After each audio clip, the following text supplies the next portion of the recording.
Ha was an outstanding Special Forces sniper.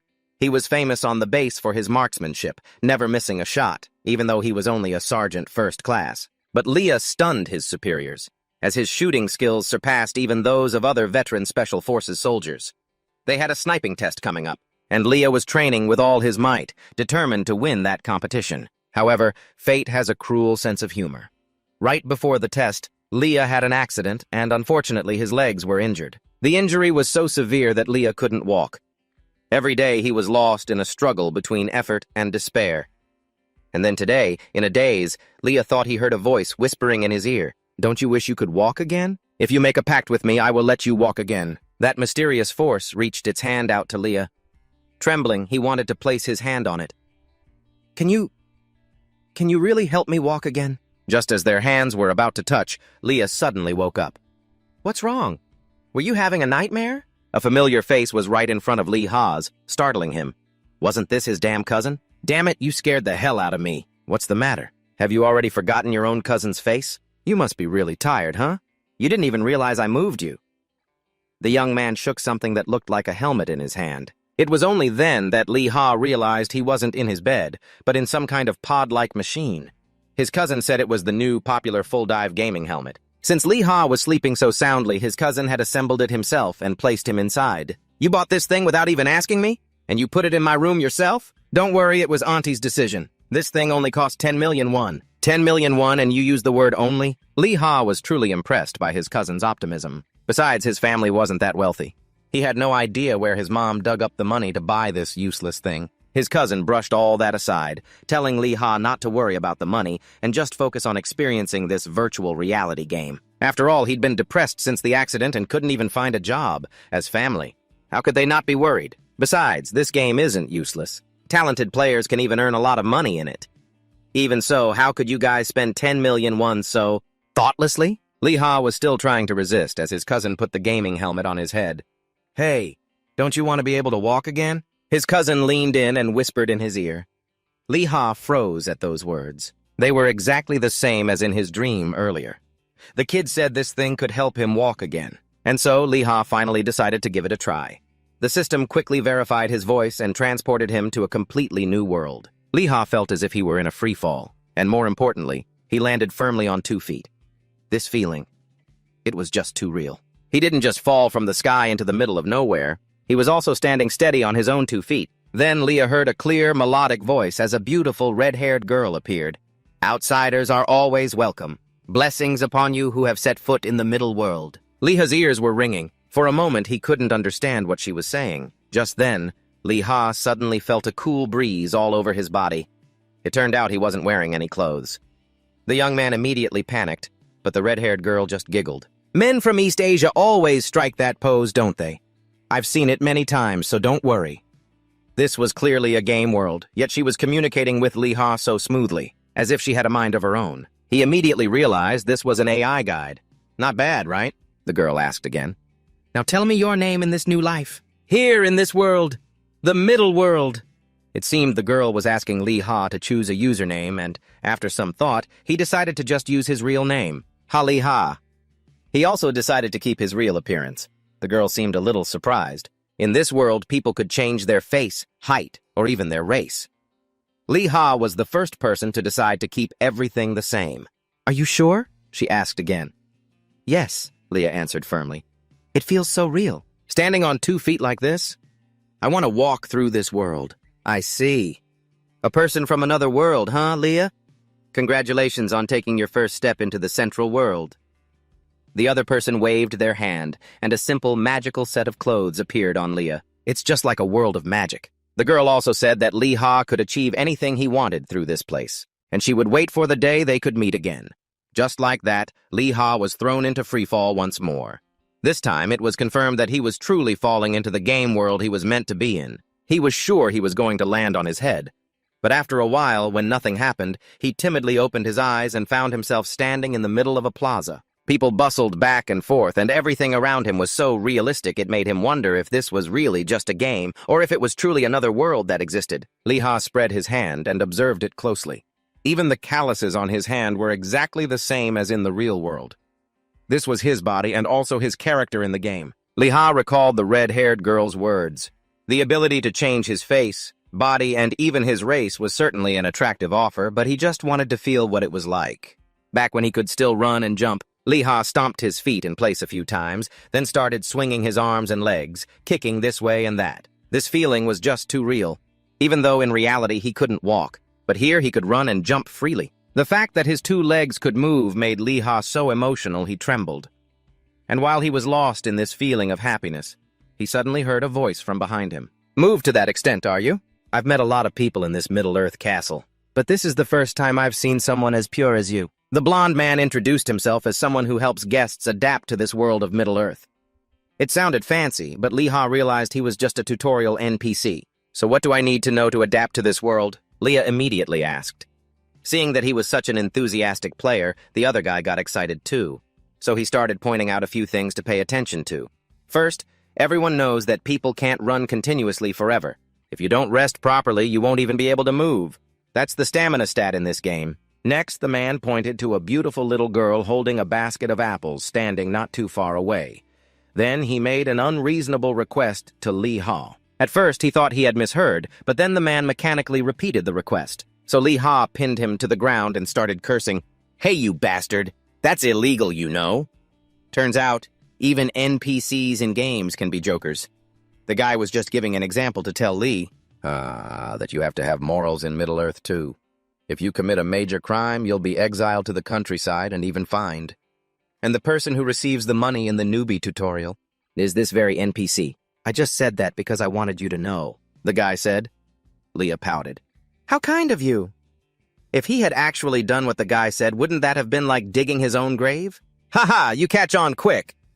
The blonde guy waved his hands and gave a fake smile, but in reality, he was dying of regret for not being able to trick Li Ha out of his money. He felt that this game was truly no different from the real world. Even the NPCs acted autonomously and had their own personalities, just like real people. After that, the guy told him to head to the northern training grounds. There, Li Ha would learn more lessons for newbies. Li Ha looked to the north, and sure enough, there was a very long road. So he stretched and then took off running down the road at full speed. For other people, running fast does nothing but make them tired, but for Li Ha, it was different. Only by moving his body according to his will like this, did he feel like he was truly alive. Li Ha laughed out loud as he ran, so much so that other players who saw him thought there was something wrong with his head. Li Ha kept running until he received a notification. He had acquired a new passive skill called Swift Runner. Because Li Ha had been running so fast, the system automatically activated a 0% stamina consumption, which led to unlocking this skill. Its effect at level 1 was the ability to run continuously for 5 minutes without consuming stamina, while also increasing running speed by 7%. Li Ha didn't think that just by simply running, he would also get experience points and a new skill, but he was really happy. In that case, he decided to run straight to the training grounds. When he arrived in front of the northern training area, Li Ha felt a strangely familiar atmosphere. It was like when he was still in the army. In the training area, many players were also practicing with wooden dummies.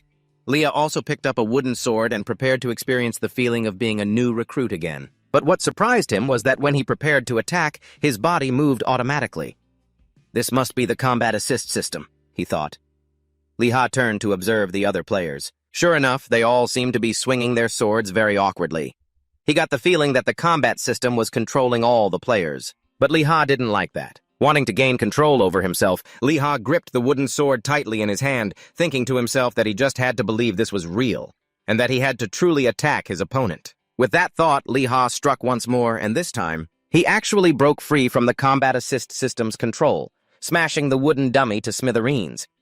The other players who saw this could only stare with their jaws on the floor. Ma's agape, because Li Ha's strike was far stronger and more decisive than theirs, even though he was just a newcomer.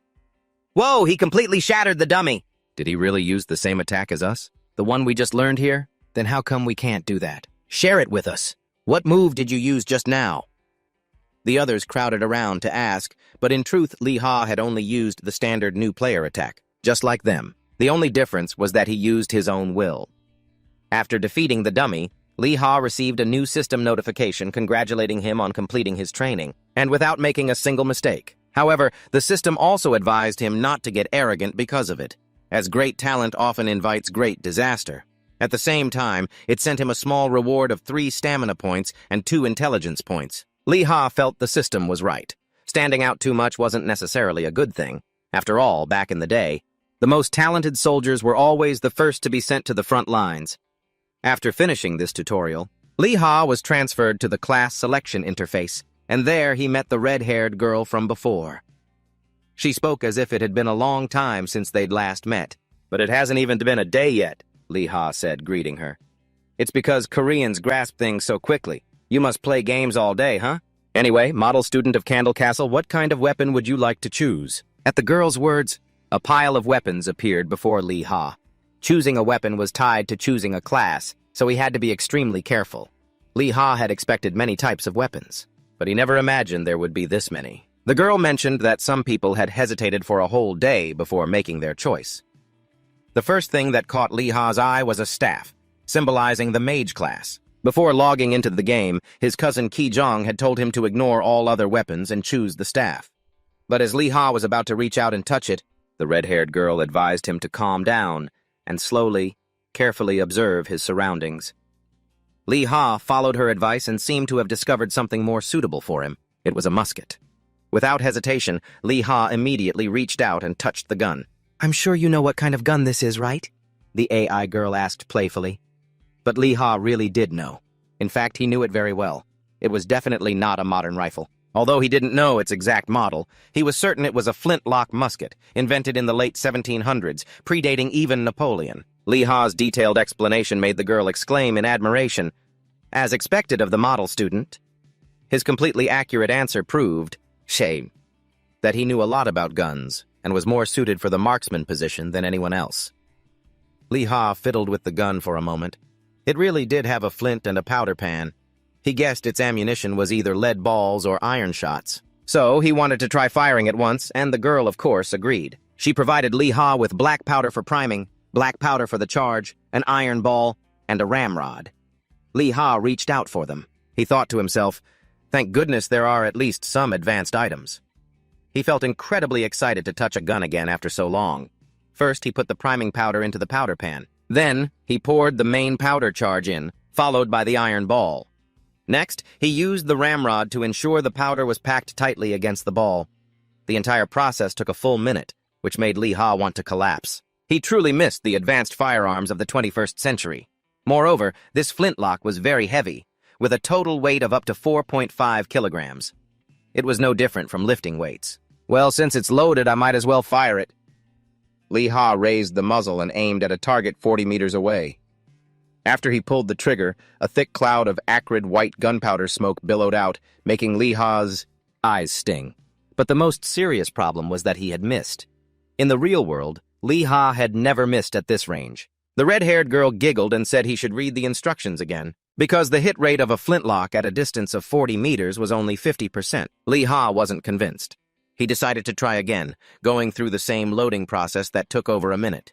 This was enough to make Lee Ha want to cry his eyes out, but the girl thought that for a newcomer to fire a shot in under a minute was already quite good. Lee Ha was truly discouraged. He wanted to see other long-range weapons, but the only remaining choices were bows and crossbows, and their attack power was even weaker. Lee Ha felt that the game was way too unfair to marksmen. The flintlock did have strong attack power, but its attack speed was drastically slower than bows and crossbows. "What kind of ridiculous conditions are these?" he grumbled. "It's to maintain balance with the combat assist system," the girl replied. "So what if I turn the combat assist system off?" Lee Ha continued to ask. "I already said the combat assist system needs to be balanced." The other party just kept repeating her previous words. If a player aims and fires manually, does the hit rate increase? "I told you, the combat assist system needs to be balanced." By the third time, she seemed very annoyed. Clearly, they couldn't find any common ground in this conversation. Lee Ha realized this was something the system wouldn't tell him, which meant he had to find the answer himself, just like in real life, instead of asking an NPC or the system. Although it was a rough start, Lee Ha decided he would figure things out one by one if he could fire 10 shots a minute or increase his accuracy to 80%. Then the terrifying attack power of this musket could be fully utilized. Lee Ha decided to log out for a bit to think things over and look for more information on the game forums, but the girl refused his request. Because you can't log out in the middle of the class selection process. Only when this process was complete could he log out. In other words, the system wouldn't let him research which class would be the most beneficial. Seriously, what kind of game is this realistic? Lee Ha was miserable because he wasn't just playing for fun. This was supposed to be how he'd make money from now on. Shooting was his strength and passion, but if he couldn't overcome the musket's firing speed and accuracy issues, it would become useless. Therefore, Lee Ha really didn't dare to gamble his future. After a period of internal struggle, he made his decision. He would give up the musket and follow his cousin's advice. He'd choose the safe option, the mage class. However, just as he was about to touch the staff, his body was pulled out by an invisible force. "Lee Ha! Lee Ha! Wake up! Lee Ha!" He heard someone urgently calling his name. Lee Ha was still panting heavily. When the game helmet was removed, he saw his mother's worried face. It turns out she saw Lee Ha groaning so much that she unplugged the game console. That's why he was forcibly logged out of the game. At least he could temporarily escape choosing a class. "Are you okay, sweetie? Are you really okay?" Lee Ha's mother stroked his head like he was a child and kept asking. "Of course I'm fine. Next time just press the exit button to wake me up, okay?" His mom nodded, told him to get some proper rest, and then left for work. Luckily, his mom was there this time. Lee Ha felt that his chance to make money was within reach. He just had to be careful about choosing his class. Thinking about it, he started to worry again. Because that AI girl had said he had to complete the class selection to log out. So what would happen now that his class change process was interrupted? What was going to happen? So, Lee Ha decided to check the game forums. It turned out many people had been in the same situation, forcibly logged out due to power outages. Afterward, they ended up with the class they didn't want.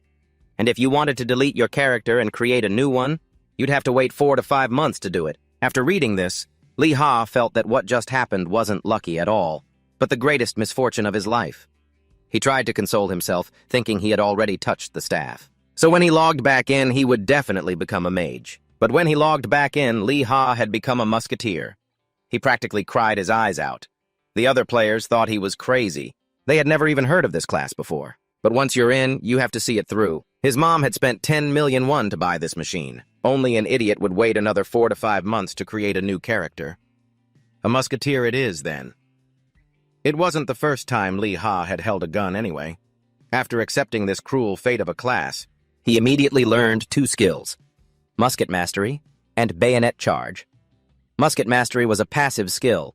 The more he used the gun, the more proficient he became. It increased his accuracy and reloading speed. Bayonet charge was an active skill that allowed him to attach a mana bayonet to the musket for a final resort charge in battle. 30% of this musket's attack power is converted to melee attack power for 15 seconds. But this skill costs 50 mana and has a cooldown of a whole 5 minutes. Lee Ha once again fell into a pit of despair. Bayonet charge? What the hell is that? His current maximum mana was only 50 points, and this skill cost 50 mana per use. That meant if he missed his shot, he could activate the skill to use the bayonet, but only once. And if he missed with the stab too, he was finished. It's been a while, musketeer. In the midst of his despair, Lee Ha heard a voice from above.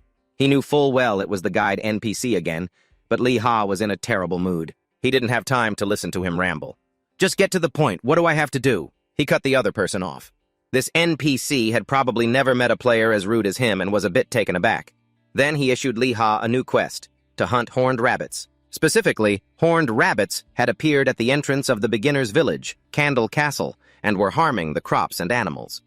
His mission was to hunt them and collect 10 rabbit pelts. The rewards are a 10% increase in affinity with the NPCs of Candle Castle, a 10% increase in affinity with the guards of Candle Castle, and 50 copper.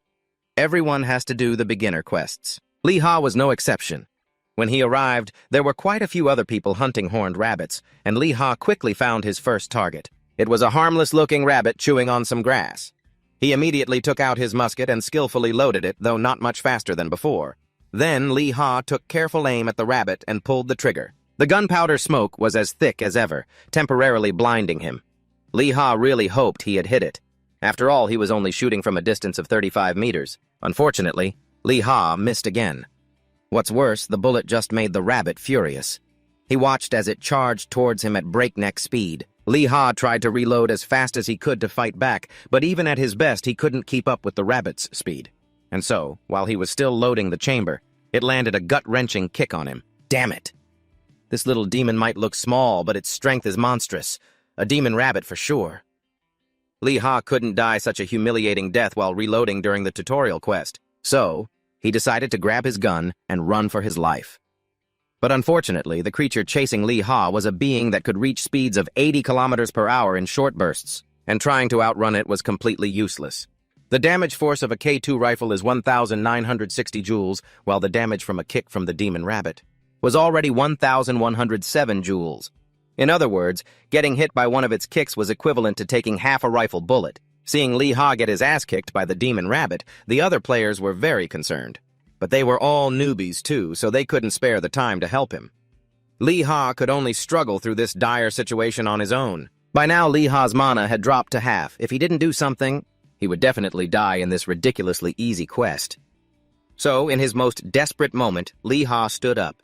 He treated the gun stock as a baseball bat, and the demon rabbit as a speeding baseball. Then, Lee Ha executed a perfect home run, sending it flying into the sky. After that, he leaned on his gun, too exhausted to even stand properly. "Ha! A gun isn't just for shooting, you demon rabbit." Panting heavily, Lee Ha watched as the rabbit's figure became just a tiny dot in the sky. However, this was only a temporary solution, because right after that rabbit came back. And it was even more furious. The gun in Lee Ha's hands weighed 4.5 kilograms, so his movements were quite clumsy. And as expected, he took another hit from the demon rabbit. Neither side would back down, fighting so fiercely it was like the world was ending. The other players watching this scene felt depressed just looking at them. Is that really a way to catch a rabbit? Seriously, if you have a gun, wouldn't it be better to just be an ADC? They only said that because they couldn't understand Lee Ha's suffering. After a long struggle with that rabbit, he finally defeated it. But what made Lee Ha most miserable and heartbroken was that he hadn't landed a single shot. Forcing a marksman to fight a monster in close combat, the system was clearly discriminating against him. Watching the players with swords defeat demon rabbits in a single blow, Lee Ha couldn't help but feel jealous. But he decided he wouldn't surrender to this system. Lee Ha wanted to become the first person to beat this game with a gun. So after logging out, he looked up historical documents, meticulously researching the factors that affected the trajectory and speed of the bullets from that old-fashioned gun. First, he needed to measure the viable range. Because it was a flintlock rifle, it was hard to keep it steady while firing. If people in the past used it for combat, then surely Lee Ha could also find a breakthrough with this gun. If he calculated the trajectory, the maximum range was about 350 meters, but the problem was the wind. Because of it, you couldn't produce bullets with identical flight paths down to the millimeter. And if he activated the combat support system, he could only fire one shot per minute, with a hit rate of only 50%. Lee Ha was tearing his hair out, unable to find a solution to this problem. Just then, his mother suddenly opened the door and came into his room with a heaping plate of fruit.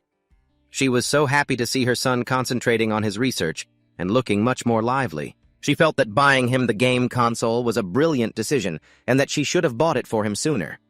After his mother returned to her room, Lee Ha continued his research on the flintlock rifle. Since his mother had spent 10 million won, he couldn't afford to be lazy. Even though he couldn't become a high-ranking officer in the army, he had to at least become someone who could earn a lot of money for his mother. In the game, just 20,000 gold could be exchanged for 2 billion won. By then, maybe he could have surgery and walk again in the real world. So, after a while of researching, Lee Ha logged back into the game. This time, players in the demon rabbit hunting area kept hearing gunshots. They seemed surprised that there was a gun in this area. After creeping closer to check it out, they saw Lee Ha seriously loading his gun and aiming at a wooden target. This time, his reloading speed had been shortened by 3 seconds. He seemed very happy about it, but in the eyes of others, Lee Ha was nothing but an idiot. Because it took him a whole minute to fire one shot, while in that amount of time, they could have easily hunted a rabbit. He'll probably quit the game soon. What a weirdo. Instead of hunting rabbits, he's shooting at trees. Let's just ignore him. They muttered to each other and left. Lee Ha, however, paid no attention to what others were saying, because he was still seriously calculating to figure out the principles of using this gun. Just now, Lee Ha had conducted a small experiment, and it closely matched his previous calculations. At this distance, the bullet marks were quite close together. The hit rate would surely be higher. After all, its destructive power was quite significant. A single bullet had a force of over 1,500 joules, so he had to use it effectively. Right now, Lee Ha had enough bullets and gunpowder left in his inventory for 23 more shots, and he quickly found a target for his next field test. Lee Ha seriously estimated the distance to be 130 meters. The wind was currently blowing from the west at a speed of 5 meters per second. The wind blew towards the target's position, and he had already plotted a suitable trajectory. Lee Ha began to load his gun, just as the rabbit sensed that someone was preparing to attack it. He seized the moment and fired, just like all the times before.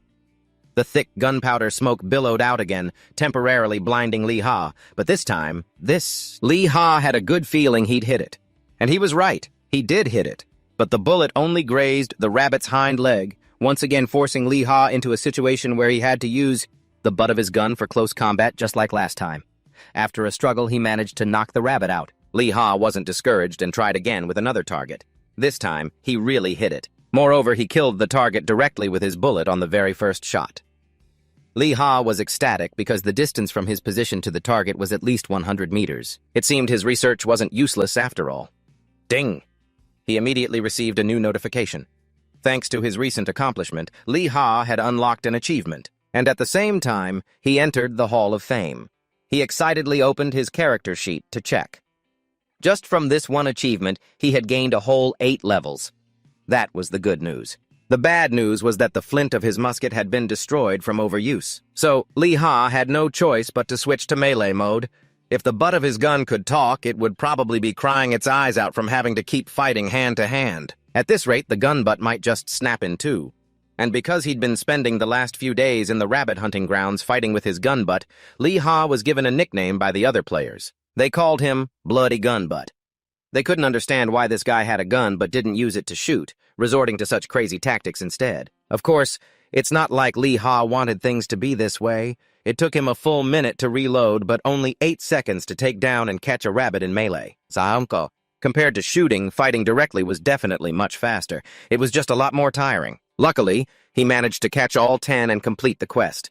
Lee Ha leveled up from it, and the other players gathered around to congratulate him. In their eyes, Lee Ha was that weird guy who fought rabbits in close combat despite having a gun. Still, watching him hunt rabbits like that was pretty entertaining. When he returned to the square, many curious eyes turned towards him. It seemed his Bloody Gun Butt title had become famous in the beginner's village. But Lee Ha didn't pay them much mind. He was in a hurry to report his results, get his reward, and then buy supplies and practice more. The NPC, while giving him the coins, even asked, "Those vicious rabbits must be easy to catch, right?" Yeah, I guess that they were pretty easy," Lee Ha replied, lying through his teeth. "Do you want to go catch more?" the man asked again. But of course, Lee Ha never wanted to go through that miserable experience again. He received 50 coins, just as the quest description had stated. At the same time, his affinity with the NPCs in Candle Castle increased by 10%, and his affinity with the security team increased by 15%. Although 50 coins wasn't a lot, it gave Lee Ha a huge boost of motivation. He resolved that in the future, he would earn lots of gold and lots of silver, then exchange it for real money to support his mother. Afterwards, Lee Ha took the rabbit meat to sell. Madame Lu at the Sacred Grill, a member of the giant race, offered him 7 copper per rabbit. Then, this NPC offered Lee Ha a proposal. Stay and help out at her restaurant for a bit. Specifically to grill meat and provide ingredients, just as he expected.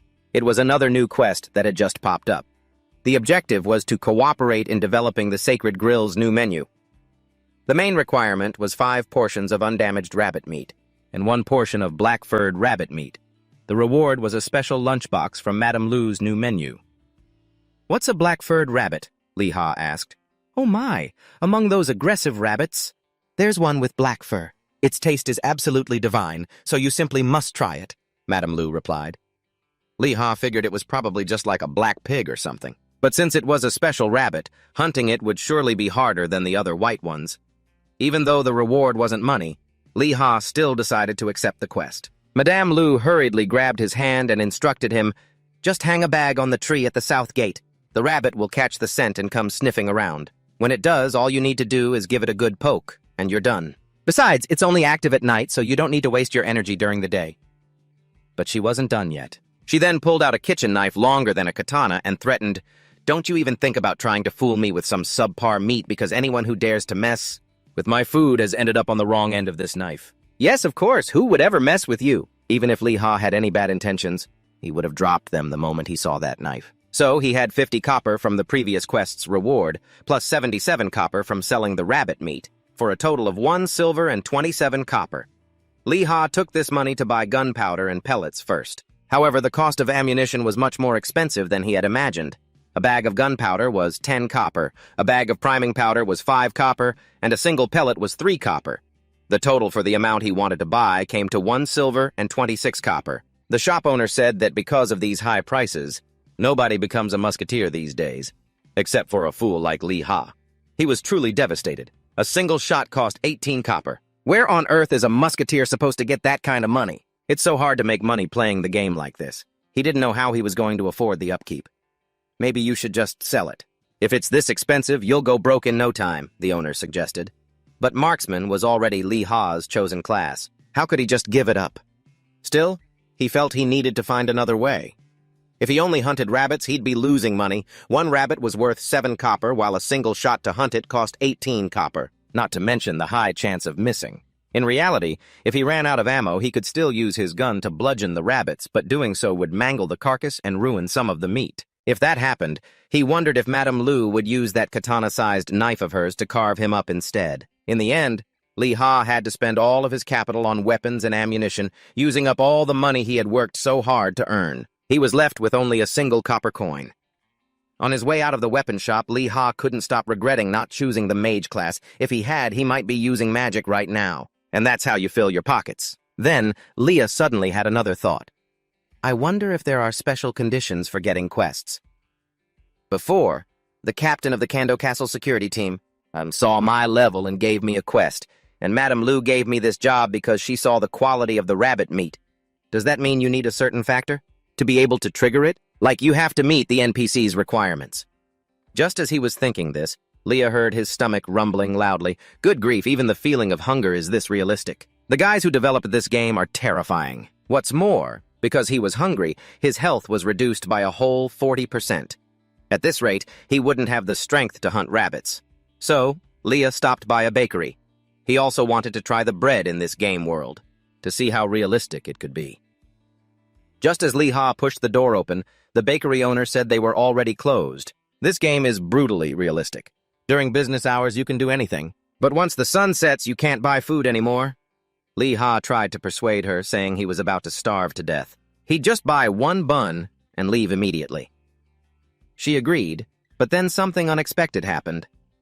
Among the remaining buns in the shop, the cheapest one cost a whole 3 copper. But his total assets amounted to only 1 single copper. The owner said that she hadn't been making much lately, so the 1 copper buns had sold out early. The main reason was that the damn rabbits had eaten all the barley, so there weren't many ingredients left.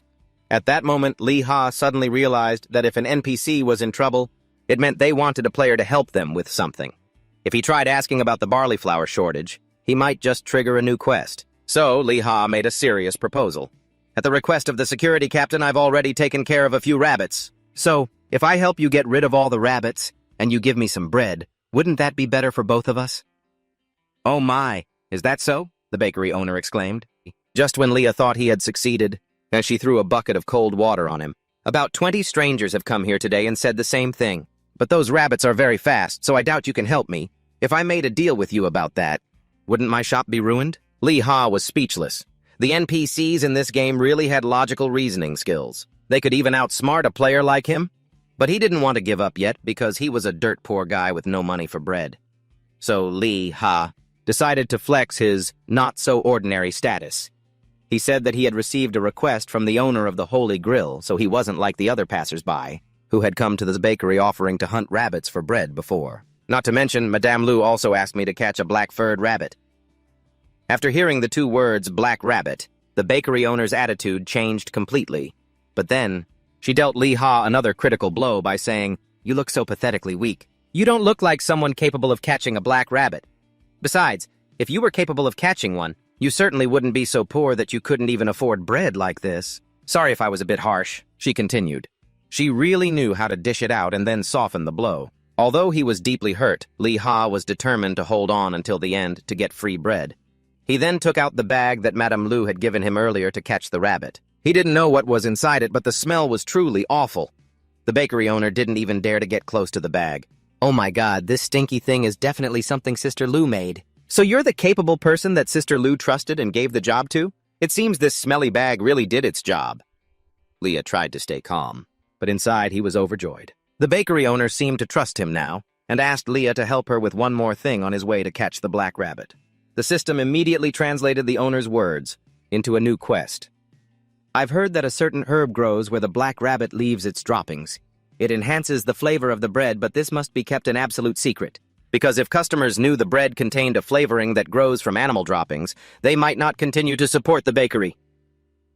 And the content of Lee's quest was to collect 3 of these herbs. His reward was a bun sprinkled with herb powder and 30 copper coins. But the most important thing was, the name of this quest was Risk Your Life to Gather Spices. Just hearing it was enough to know it was very dangerous. Lee Ha thought the developers of this game were insane, so the NPCs in the game were just as crazy. To think she could ask him to risk his life just to gather spices. Moreover, that life was only worth 1 bun with a topping of herbs grown from rabbit droppings along with 30 copper. So can you do this side quest for me? Seeing Lee Ha's silence, the bakery owner urged him on. To be honest, he was a little shaken. A moment ago, this woman had mentioned a concept called Black Angus Bull. It seemed she was referring to the black-furred rabbit. She explained that the pitch-black rabbit, it gets so furious that everyone calls it the Black Angus rabbit. And of course, its attack power is terrifying compared to normal white rabbits. But for the sake of making a living, Leah had no choice but to accept this quest. However, he was starving right now, and if he didn't get something to eat, he'd probably pass out before he even reached the black-furred rabbit. Leah tactfully brought this up with the other party, and she shot him a skeptical look. You want my bread? But what if you just eat it and run? Don't worry, I'm very trustworthy. I'll definitely find the herbs for you. The bakery owner thought for a moment and then made a decision based on her judgment. The quest details were also changed. Specifically, the reward of 1 herb-sprinkled bread and 30 coins was increased by 3 sweet croissants and a 15% affinity boost with all NPCs in Cannon Castle. However, there's no such thing as a free lunch in this world. Along with the increased reward, the quest's difficulty was also upgraded. Specifically, Leah had to bring the herbs back to Ani's bakery within 12 hours. If he failed, his affinity with the owner, Ani, would drop by 20%. At the same time, his affinity with all NPCs in Cannon Castle would drop by 10%. Leah nearly screamed. The difficulty increased this much just for 3 extra croissants? And now there was a time limit, too. Not to mention, if he failed, the affinity drop would seriously affect his ability to get by in the beginner's village later on. On the bright side, Ani gave him the 3 croissants up front to fill his stomach. The bread was delicious, but he couldn't feel happy. This game is even harsher than reality. Leah cried while eating the bread just as he left the shop. It wasn't long before he received a new notification that he had learned a skill called Trade Agreement. The effect of this skill was the ability to change conditions, related to quests and item trades with NPCs with a 20% increase based on affinity. That was the very reason why the details of the quest Ani gave him could be changed. Returning within 12 hours seemed a bit difficult for Leah. He hadn't even figured out what to do yet. And just then, Leah heard someone shout loudly, "Looking for party members! Anyone hunting the black-furred rabbit, come over here!" Seeing people with the same goal, Leah immediately wanted to join the party. But the other players looked at him skeptically and asked what his class was. He replied that he was a long-range sniper, which sounded impressive. But one look at his gear and they knew he was a low-level player. Trying to leech off us for a carry, huh? Go find someone else. Just look at your shoes, you can't be over level 5. The black-furred rabbit is a boss monster. You think we'd let a useless player like you tag along and drag us down? Leah was fuming at these guys. They just ignored and openly disdained him like that. However, from the way they talked, he learned a new piece of information. If you die during this quest, you can't redo it, so it was only natural they'd want to find a player of a similar level for safety. Leah was a bit puzzled. His quest conditions didn't mention anything about not being able to redo it if defeated by the black-furred rabbit. Could their quests be different? So he asked them, "What quest do you guys have involving the black-furred rabbit?" "It's a fur-gathering quest. Doesn't seem to have anything to do with you, right? If that's the case, then go somewhere else." Leah let out an "oh." So it really was a different quest. In that case, they couldn't party up anyway. Even if they hadn't looked down on him for being low level. Leah started to calculate. It seemed there were multiple quests related to that rabbit, that black-furred one. For example, finding meat, herbs, or fur. If so, there must be other people in town who need its other parts. And the more related quests he collected, and completed them all at once, the more advantageous it would be. So Leah returned to town. He used the exact same approach as with Annie to convince other NPCs to give him quests. For example, the woman at the tailor shop asked him to collect the rabbit's fur to make a coat. The blacksmith at the weapon shop asked for its claws, and the owner of the jewelry shop asked him to bring back its eyeballs. Leah had collected 3 new quests. His skills and level also increased because of it. If he could catch the black-furred rabbit, he would get all 5 items they needed at once. It was truly a profitable exchange. But the prerequisite was to defeat it. Now, with only 2 hours left until dawn, Leah had to take advantage of the rabbit's active time. Otherwise, it would all be for nothing. So he took his gun and headed to the outskirts of town. To be fair, Leah's level was indeed quite low, only level 5. Moreover, his health, his stamina, and other stats were all rock bottom. Not to mention, it seemed he had used the butt of his musket to bash rabbits too many times, and now it was a bit wobbly. If this gun broke, he'd be bankrupt. As Leah was stressing over this, he suddenly saw a backpack on the ground. Leah reached out to pick it up, and he heard a somewhat familiar voice. "That bag's been pretty heavy for a while now. Let's finish it. If this keeps up, we're all going to die." "It's not time yet. Let it get a little more ferocious. Just 30 more seconds. The archer is in danger. Get over there, quick!" At this rate, he's a goner. Lee Ha realized this was the party that was recruiting by the fountain earlier. It looked like the whole group was having trouble with that monstrous rabbit. When Lee Ha peeked out, he saw their archer was already dead. The remaining members were so tense they were bracing themselves, weapons at the ready. At the front, it looked like a shield-bearing warrior was on defense. In the middle was a priest, and at the back was the squishy mage. The party formation seemed pretty solid, but in reality, they were still struggling big time against that rabbit. Specifically, when the female mage in the back unleashed a fireball from her staff, a control spell that looked very powerful, it still couldn't make the rabbit flinch. Lee Ha, hiding in a nearby bush, watched intently. So that was the true power of the mage class he'd missed out on. The casting time to create the spell only took about 15 to 20 seconds, 3 or 4 times faster than his damn musket. As for that arrogant party, it looked like they were paying the price for being so high and mighty because their tanker was now dead too. With only 2 squishy members left, no matter how strong they were, they couldn't take down that monster. And the best thing to do now was to cut their losses and run. In the bright moonlight, Lee Ha got a clear look at the black-furred rabbit's interface. No wonder Andy called it a black anger. This rabbit looked even bigger than a cow. He hadn't revealed himself yet, wanting to observe the situation first. By now, the 2 survivors had started to flee, cursing up a storm as they ran. They were blaming each other, saying the tanker and archer died because the spells missed their target. But there was clearly one rabbit chasing them, and yet another one was standing over the tanker's corpse. That's when Lee Ha realized with a shock that he was up against 2 of them. One was terrifying enough. This just doubled the difficulty. Before, he was just hunting small white rabbits. That already hurt like hell. Getting hit by a black-furred rabbit now would probably break all his ribs. But Lee Ha couldn't give up here, because he had accepted 5 quests. Except for Madame Lou's barbecue restaurant, the other 4 required him to bring back items within 12 hours. If he failed now, he'd be penalized with a rapport deduction. 4 quests meant a total of 40% rapport loss with the NPCs. If that happened, Lee Ha probably couldn't even return to the beginner village anymore. He decided to take a gamble. After all, he was a musketeer. He had to make his gun count for something. If he could actually hit the rabbit's weak spot, he might be able to kill it in one shot. Lee Ha recalled his time as a Special Forces sniper in the real world. Then he encouraged himself, thinking that he was a great shot to begin with. Since this game world was created with such detail that it could be mistaken for reality, he could definitely make his shooting skills, shine. Lee Ha raised his gun, then opened his character info panel and dumped all his remaining free attribute points into agility. His agility was now at 55 points. Then Lee Ha stood up straight, facing the 2 black-furred rabbits that were furiously chasing the other party, and shouted loudly, "Hey, you 2 stupid rabbits, over here!" Lee Ha felt a mix of anticipation and tension. His agility was already at 50. According to the system, agility only increases up to level 9. The maximum attack power doesn't get any stronger. Instead, if you miss, you're done for. 1 shot, whatever it takes. I have to get it in 1 shot. If I miss, everyone dies. Okay, reloading complete. I just have to put the bullet in. Just then, a panicked voice cried out, "Help! Help me! Over there! Over there!" The scene before him made Lee Ha panic. "Huh? Wait! Why are you both running this way? If you both run over here, what am I supposed to do? One of you run in a different direction!" Wei Yan just kept running and shouted, "Hey, you bastard! If you're going to help, then hurry up and do it." And so she and Helen started arguing. "Why are you talking like that? Are you trying to get rid of me? If you don't like it, then you run." Their noisy bickering was driving Lee Ha crazy. Maybe I should shoot that girl instead of the rabbit. My ears are bleeding. In the end, he had to calm himself down. "Calm down, it's fine, just wait." Wait until I've confirmed the range and can aim properly. Lee Ha began to focus on the target in front of him. 85 centimeters. The moment Huayan and Helen were about 80 away from him, until the distance to the two black angers was only 75 centimeters.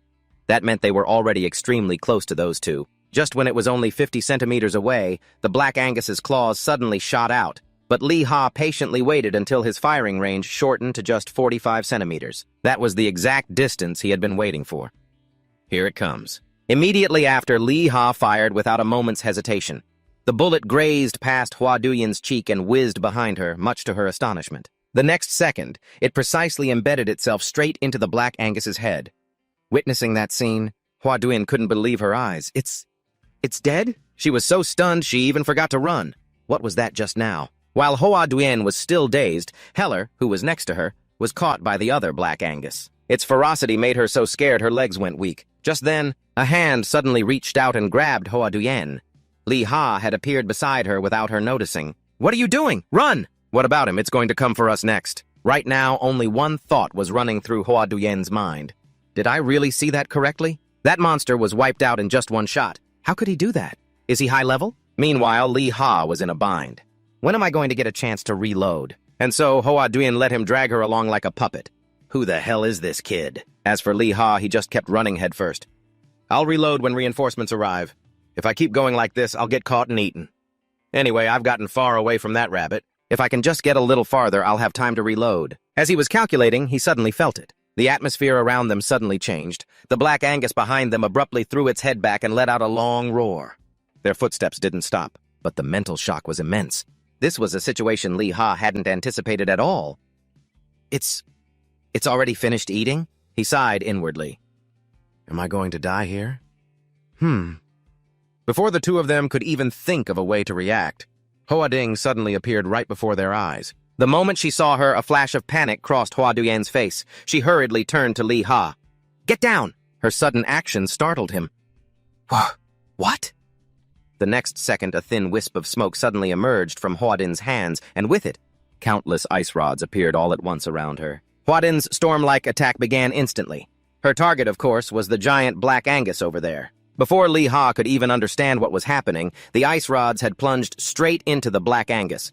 And then, what happened next astonished him even more. "It's frozen!" Just then, Hua Duyan suddenly spoke up. "Quick, tell me your name. Hurry up!" Lee Ha stared at her, bewildered. "Huh? Why? Why are you asking for my name?" Hua Duyan replied in a matter-of-fact tone. "So we can cooperate. Hurry up and say it. I have to pay back my debt to you, don't I?" Although he wasn't sure what was going on, he replied, "Lee Ha." Then she began to perform a strange action. Okay, cooperation process complete. A ring of fire could be seen on Hua Duyan's hand. It grew brighter and brighter. Then, she launched an all-out attack straight at the Black Angus. Now die! As a high-level player, the power of Hua Duyan's skill was no joke. In the blink of an eye, she had completely subdued the Black Angus. Only now did Lee Ha dare to breathe a sigh of relief. We got it. The system notification echoed at the same time. Level up. This result made Lee Ha extremely satisfied. Great, a level up.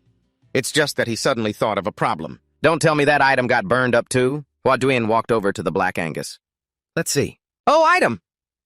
Her voice made Lee Ha panic.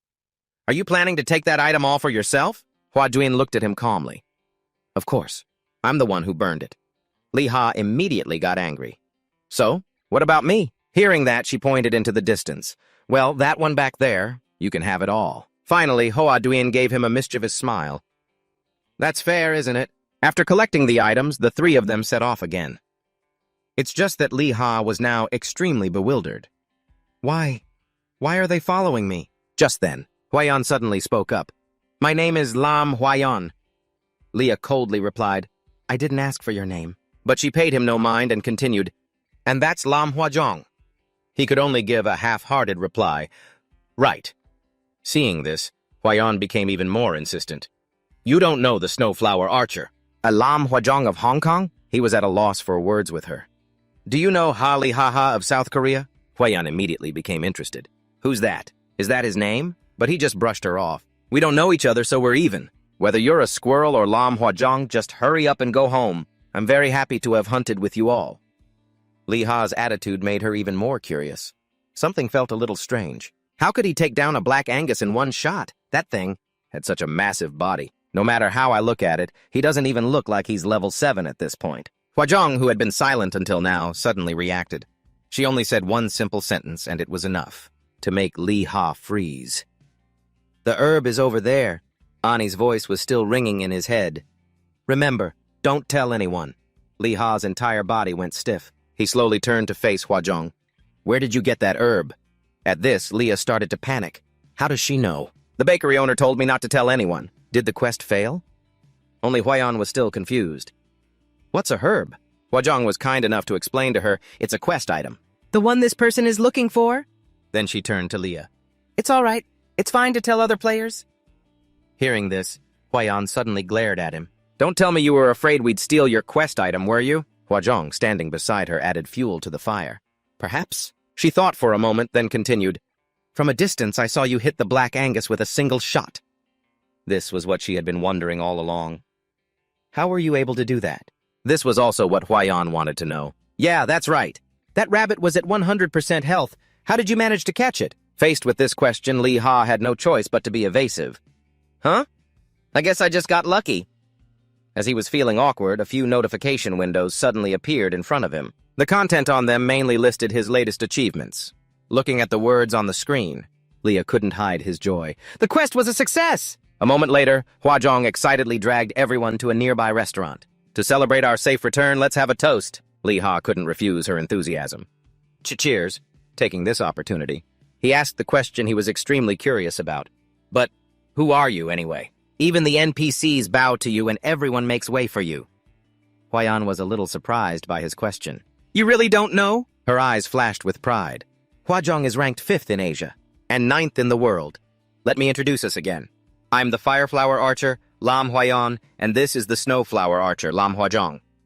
These words left Li Ha a bit confused. Calling someone who runs away a Fireflower? Isn't that a bit of a stretch? I'd find it kind of embarrassing. As soon as he finished speaking, Huayan immediately flew into a rage. "Hey! That's the name of the profession!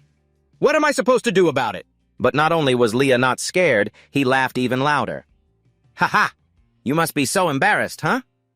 After a bit of joking around, Huayan suddenly remembered something. "All right then. So who are you?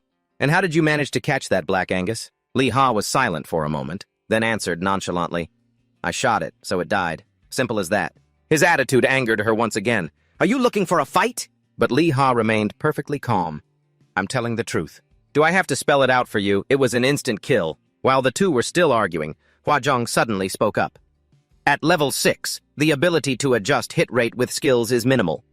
Even with a critical hit, it's impossible to take it down in one shot and kill it cleanly. Other than an instant death effect, there's no other explanation." Hearing that, Huayan cried out in alarm, "But he's level 5! Level 5 and he caught a black rabbit?" But Li Ha was worried about something else.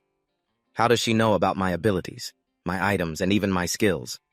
Just then, Huazhong answered her sister's question. "The rabbit died of a heart attack." She continued her analysis. "To catch it in one shot, your aiming and firing power would need to be at 90. This was the first time Huayan had heard of this. 90? Your strength has to be 90? Huazhong repeated herself.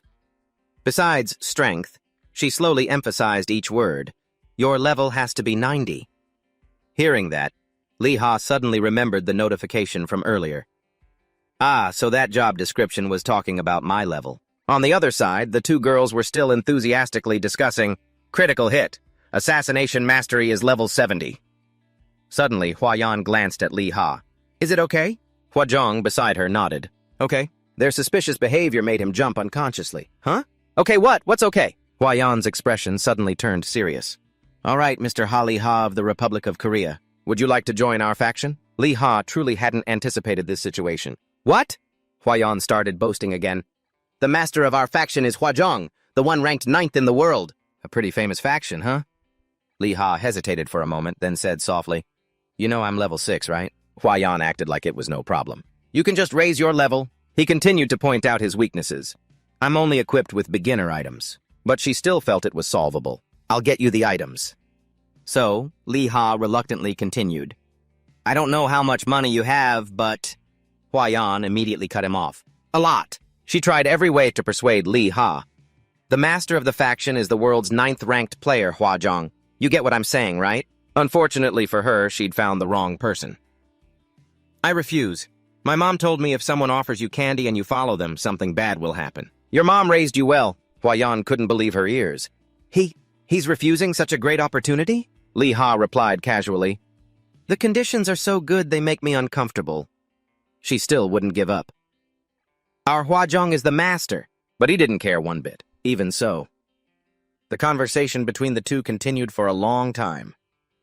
Do you know what our faction is ranked in the world? Huh? Probably pretty high, right? What?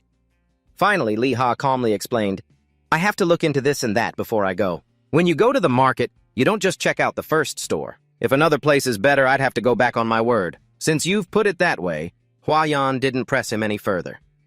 All right. It's better than biting each other's heads off later. If you change your mind, contact me. Add me as a friend, okay? Li Ha readily agreed. Okay, sounds good. After that, Huayan slowly stood up. I'll pay. Huazhong, let's go. Oh, and one more thing. She turned back and said in a sincere voice, Thank you for saving me. Then Huayan quickly walked to the payment counter. Keep the change. Hurry up, Huazhong. Meanwhile, Li Ha was feeling extremely awkward under Huazhong's intense gaze. Aren't you going? Suddenly, she spoke up. See you later. He had just opened his mouth to reply, All right, then, when she continued, Oppa. Hearing that word so unexpectedly made Li Ha freeze for a moment. Oppa? What Oppa? Only after the two girls had left did he dare to breathe a sigh of relief. Geez, a person like a storm gives a quest like a storm. Well then, now it's time to claim my rewards. First, Li Ha went to see Coutier. Look at this deep red eyeball. You really did find it in just one day. He immediately put on a standard business smile. Next time you have a job, please feel free to give it to me. She quickly replied, Of course, you caught the Black Angus in just one day. The second person Li Ha went to see was Tickle. This is indeed the claw of a Black Angus. I can make a fine weapon with these claws. Seeing him so happy, model. Seeing you this happy makes me happy too. Please forge an outstanding weapon for me, master. After completing these two quests, he received a level-up notification. The camera pans to Sandy's place. That's right, that's the one. Wow, the color of this fur is gorgeous. Thank you, Leah. This will make a beautiful cloak. Well then, and here is your special reward. He hurriedly accepted it. Thank you so much, ma'am. So far, Li Ha was extremely satisfied with what he had achieved. It's true that hard work pays off. After that, he headed to Coutier's place. Excuse me, may I ask you something? Please, come in. At that moment, she was alone in her shop, Annie's Bakery. The moment she saw him, Coutier's face lit up. Oh my, it's you, Li Ha. Please, come in. He was also extremely happy to see her. Hello, miss. Then Coutier offered him what she was holding. This is freshly baked. Would you like to try a piece? Li Ha quickly refused. No, thank you. It's a bit expensive, so... But she immediately protested. You don't need to pay. Are we such strangers? He only dared to think to himself. But we kind of are. In the end, Coutier managed to make Leah sit down. Here, take your time and have some cake. It looks like you haven't had breakfast yet. He had no choice but to listen to her. Oh, well. In that case, I'll enjoy the meal. Their interaction attracted the attention of other players. He's getting milk too? What's with that NPC? She's even giving him a free sample? Now, Coutier finally began to speak hesitantly. So, where are the herbs? The herbs. If she hadn't mentioned them, Leah would have almost forgotten. Ah, here they are. The moment she saw them, Coutier forgot everything else around her. The herbs are here! Leah really couldn't understand her excitement. I wasn't even finished talking. Why did she cut me off like that? Does sprinkling that on top really make the cake taste good? Coutier was still lost in her joy. Can't you smell this rich aroma? People who love cake will buy it just from the smell alone. Leah found it even more confusing. It's just a plant that grows where rabbits poop. Her expression immediately turned serious. Shut your mouth! Poop? Leah's eyes widened in astonishment. Ma'am? After finishing his food, he set off again. Sigh. This whole thing is exhausting. I ate the cake, but why do I feel so drained? Time to head to the last shop. Coutier saw him to the door. Goodbye. His next destination was Madame Lu's place. Oh my, our Halia is back, is he? So the rumors of your success were true then? Leah held his head high as he looked at her. There are rumors about my return? Madame Lu replied nonchalantly. That's right.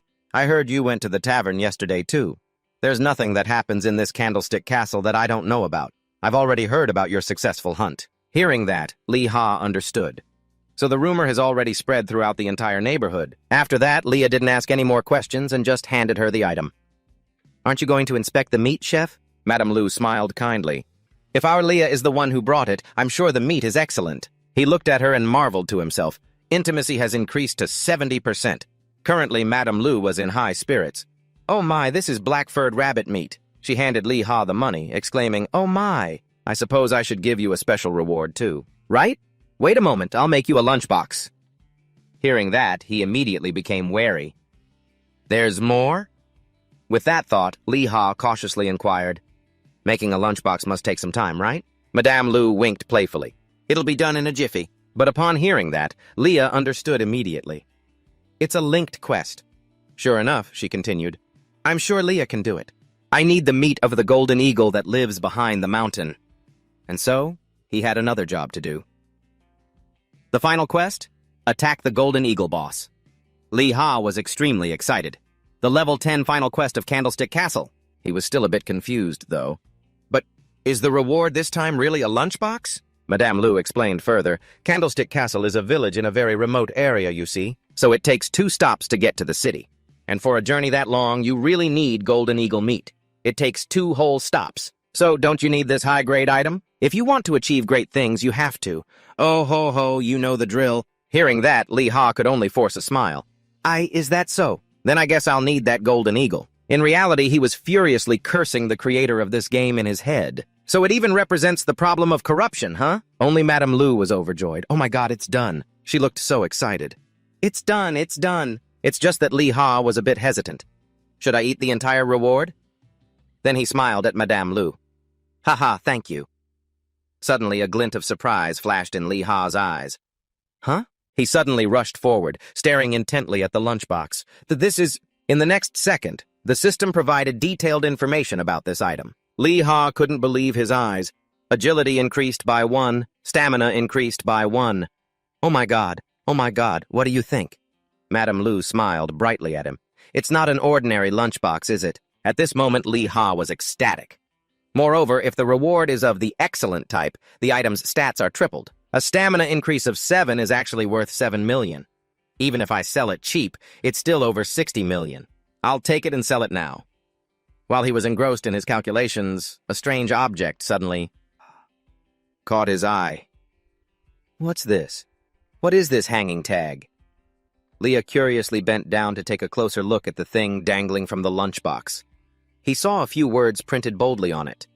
Special item. Untradeable. In an instant, he felt as if his whole world was collapsing. I can't sell it? This can't be sold? It's not equipment, so I can't equip it either. Just then, Madame Lu suddenly spoke up. Not bad, right? Ho ho! Leah immediately changed his attitude. Huh? Oh, Madame! It's top grade, isn't it? He comforted himself. There's no other way. This is a huge gain already. This life is so humble it feels like it's mocking me. Only then did Madame Lu gently remind him. Well then, go catch the golden eagle. Leah solemnly promised her, I'll bring it back right away, ma'am, as fast as I can.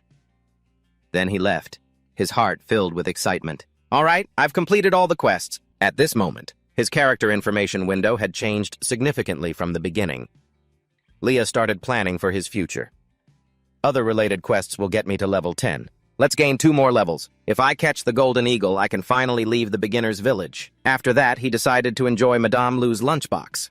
Wow, this smells amazing. Let me try a bite. As soon as he tasted the first bite, Leah felt the whole world around him transform. He was so moved that he couldn't stop eating. What is this? How can it be this delicious? Thank you, creator of this game. What kind of meat gives me this much motivation? I feel like I could catch a few more Black Angus right now. From now on, it's all about leveling up. After finishing his meal, Leah felt full of energy. All right. Time to hunt. Inventory. I need to buy more bullets. The musketeers are all dead. Damn these game developers. And so, he had no choice but to stop by the general store. Hello. My intimacy level has gone up too, so he'll probably give me a discount. As soon as he entered, Lee Ha saw Louis lying on the sofa. I'm here to buy some bullets. But the man just replied indifferently, Come in. This attitude annoyed Lee Ha a bit. Is it that much of a bother just to greet a customer? Intimacy is up by 15%, and this is how he greets me? But he didn't forget his purpose. I'm here to buy bullets. Before Lee Ha could finish, Lewis cut him off.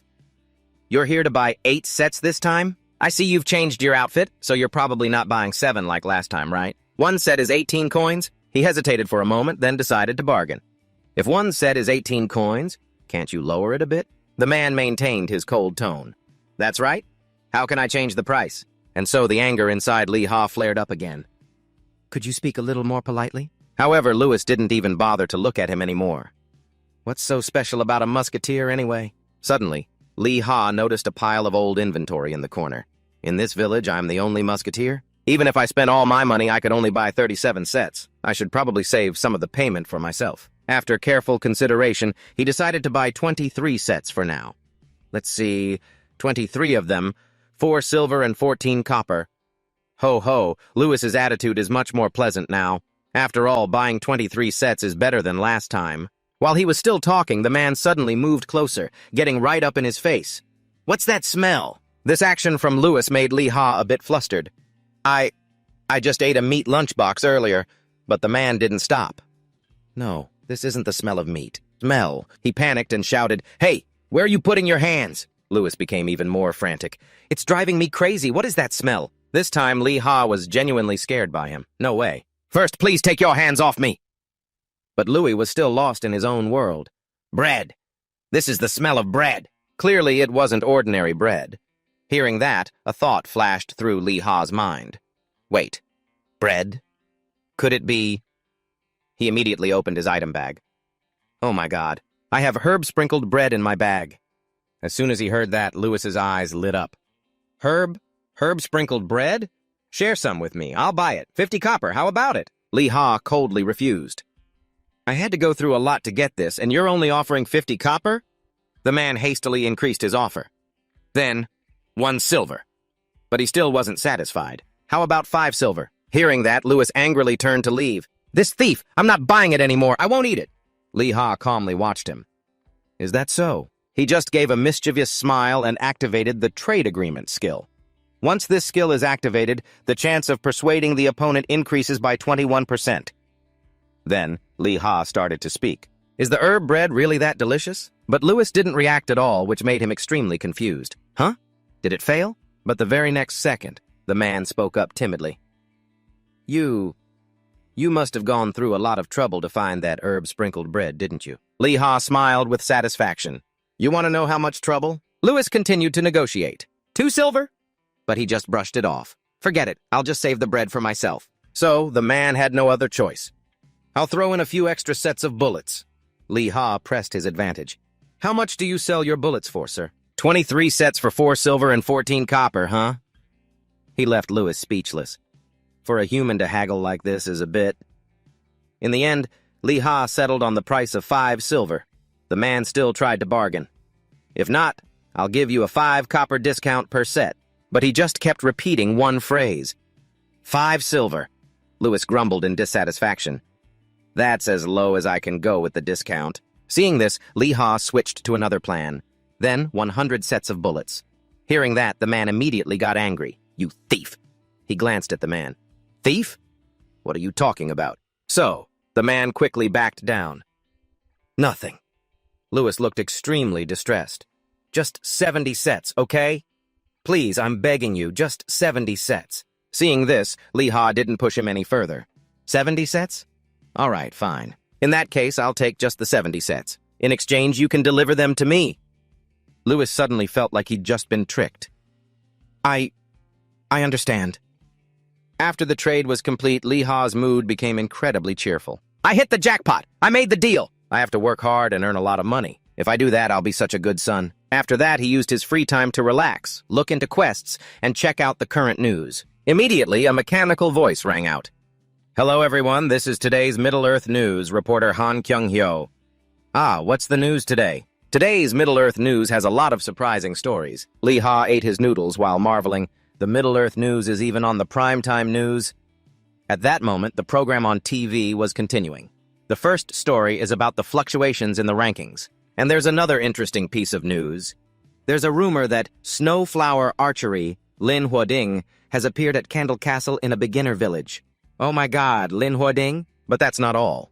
Lin Huoyuan, who is said to be the number 2 member of the Lin Long Group, ranked 2nd in Hong Kong, was also there. The Lin Long Group? That's the top conglomerate group in Hong Kong. So why would these two come to a beginner village? Well, according to our sources, they came to hunt a certain Korean player. Hunting someone in a beginner village? You said Lin Huoyuan was very flustered? Lies, who said I was flustered? I guess they met up in the beginner village because there are fewer people there. Snowflower Archery. Lin Huoding is an excellent player, isn't she? These were the comments on the news report. It just appeared like a storm, but I heard they still haven't clarified the situation, huh? It's just that Lee Ha wasn't in the mood to listen anymore. And yet, as if understanding his feelings, the news report ended with the line, "It's too late for regrets now." He thought to himself, that was close. But before he could even breathe a sigh of relief, the news continued. However, there's information that another Korean player appeared at that time, using a long gun-like weapon. Yes, a gun-like weapon. A witness said that person was definitely not a Rona employee. We're quite curious about this Korean player, aren't we? Will the player using the long gun-like weapon return to Candle Castle? And now, Leah officially collapsed. I'm so screwed. That shocking piece of news made Leah drop his food and dive into his computer screen. What? What is all this stuff flooding the internet? A scene of the three of them talking was posted with a sensational headline. The Lam sisters appear in Candle Castle. Lee Ha was stunned. Huh? This is from back then. It has over 1,800,000 views and 72,000 comments. But this video was just captured 2 hours ago. Just like that. Enough to make the crowd go wild, mixed with anti-fans who despised them. As he scrolled frantically, he saw comments like, "Is that a person or a doll?" Puffed. Obviously plastic surgery. The Lam sisters aren't natural. Haven't you read the news? And then, more problems arose as suspicion from the public flooded in. They brought a ton of questions and bluntly judged Lee Ha, the high-ranking Korean player. Why is he in Hong Kong? But are you sure he's a high-level player? Or did he intentionally dress like trash? The more he read, the more outrageous their words became. All the attention was focused on him. He met the Lam sisters equipped like that? Pfft, probably just some stray dog from a back alley. It left him not knowing how to react, other than letting out a dazed laugh. Ha! Ha! Ha! Not to mention, someone mocked his musketeer class, and then they slapped all sorts of labels on Lee Ha like newbie, psycho, and even beggar. He could only feel chaotic in the face of the brutal power of these keyboard warriors. Good thing people think this video is fake. He ignored what was happening on the screen. Leah was lost in a mess of thoughts that spilled from his mouth. I know the Lamb Dragon Guild is famous, but there's very little information about the Lamb Sisters Guild. If I joined them, I'd probably level up really fast. After that, he couldn't help but break into a cold sweat as he thought about it and mumbled, "But the conditions are too good, so I'm a bit suspicious." Looking at Lam Huayan's personality, if I refuse, there's probably no turning back. However, all those problems, those annoyances didn't trouble him or stop him from acting, but I have to level up on my own. So no matter how hard it was, even though he had issues with loading his gun and his aim wasn't very stable, Leah still successfully completed the Fox family quests that the old man requested. "I've caught them, sir." Even Gok was extremely surprised. That was fast. At the same time, the system window popped up with a series of notifications. Intelligent Beast Quest complete. Intimacy with Candor Castle, NPCs increased by 10%. And with the security forces by 15%. He received 50 bronze and a pair of leather socks, which made Leah a bit disappointed. Shh! No level up? And before he could catch his breath, Gok led them into a quick conversation. It's a bit much to ask for another favor right after you finished a job, but for someone as capable as you, Ha Liha. What about wolves? How do you know the foxes are leaving? So, I'm supposed to catch them? The next second, the system window popped up with the details. Defeat 10 of them, along with attractive rewards. Actually, he'd already looked it up and knew about this quest. When he hit accept, something unexpected appeared. A weapon usage voucher? Huh, they have these too? Ga, with a thoughtful attitude, said, "You need to repair your weapon now." This was a huge help for a new player like Lee Ha. He was about to fix his shaky gun. He called out, "Well, I'm off then," the old man replied in a serious tone. "We're counting on you, Lee Ha." Before long, he arrived at a place with a sign that read, "Warning, Wolf Area." He leaned against it wearily. Leah mumbled in frustration, "From here on out, I guess I have to find a party." But finding someone to team up with isn't easy. It's a bit tough for a level 8 player like me alone. But if I could get a party, He imagined a scene where everyone was busy fighting wolves, while he himself would be busy reloading for a full 2 minutes, by which time everything would be over, leaving him standing there helplessly. A person with a hit rate of 55 out of 10 and a long reload time. He sighed. I knew it would be like that. Brooding too much wouldn't help. Leah immediately showed a glimmer of positive hope and self-belief. Dealing with 2 or 3 wolves at once would be tiring, but if I can separate them, it should be fine. After that, he crawled low to the ground and calculated as he slowly approached the danger zone. 100 foxes took 13 sets of ammo, so now I have 71 sets left. I'll finish this wolf quest with just 11 shots. Get to level 10, then catch the golden eagle. He remained in his ambush position for a long time, but nothing happened, making Lee Ha break out in a sweat. Aren't there any lone wolves? Suddenly, someone's voice rang out. Magic missile! He noticed it. Huh? Then his eyes widened. Oh ho, a fellow player, a party member. Right in front of him was a gentle-looking female mage who said, I've lured 3 of them over. Mr. Tanker, he asserted. I'll control it. Another teammate exclaimed, Combat starts in 3 seconds! And then, the entire team coordinated so smoothly they could act simultaneously. They unleashed a series of support skills. Stomp, magic missile, magic energy ball. It was enough to make a solo player like Lee Ha gape in awe. The wolf was really frozen. Through tears of pain, it still had to crawl and drag itself away. So sad. I have to find some prey before I get hurt. Meanwhile, the other group was still incredibly lively. Stomp, magic missile, and magic energy intertwined with the wolf's yelps. Finally, after moments of anxious anticipation, the target, with its soft fur, appeared right in front of him. Its eyes, glowing with a dangerous red light, narrowed tightly as if it too had tracked its pursuer's movements. Who knew the pursuer was just a fan looking for a place to vent his feelings, while Lee Ha was overjoyed. Found it! There wasn't the slightest hesitation or wasted movement. He was clearly filled with determination. I'll show you the results of my training. Right after biting the cartridge open, he skillfully poured the gunpowder and loaded the bullet into the flintlock. The third step, of course, was indispensable. Using his breath instead of a ramrod, the final step was to tap the butt of the gun on the ground several times to ensure there were no gaps between the flammable materials. By the time he finished this lengthy process with the wolf, it was already taken care of and basking in the sun.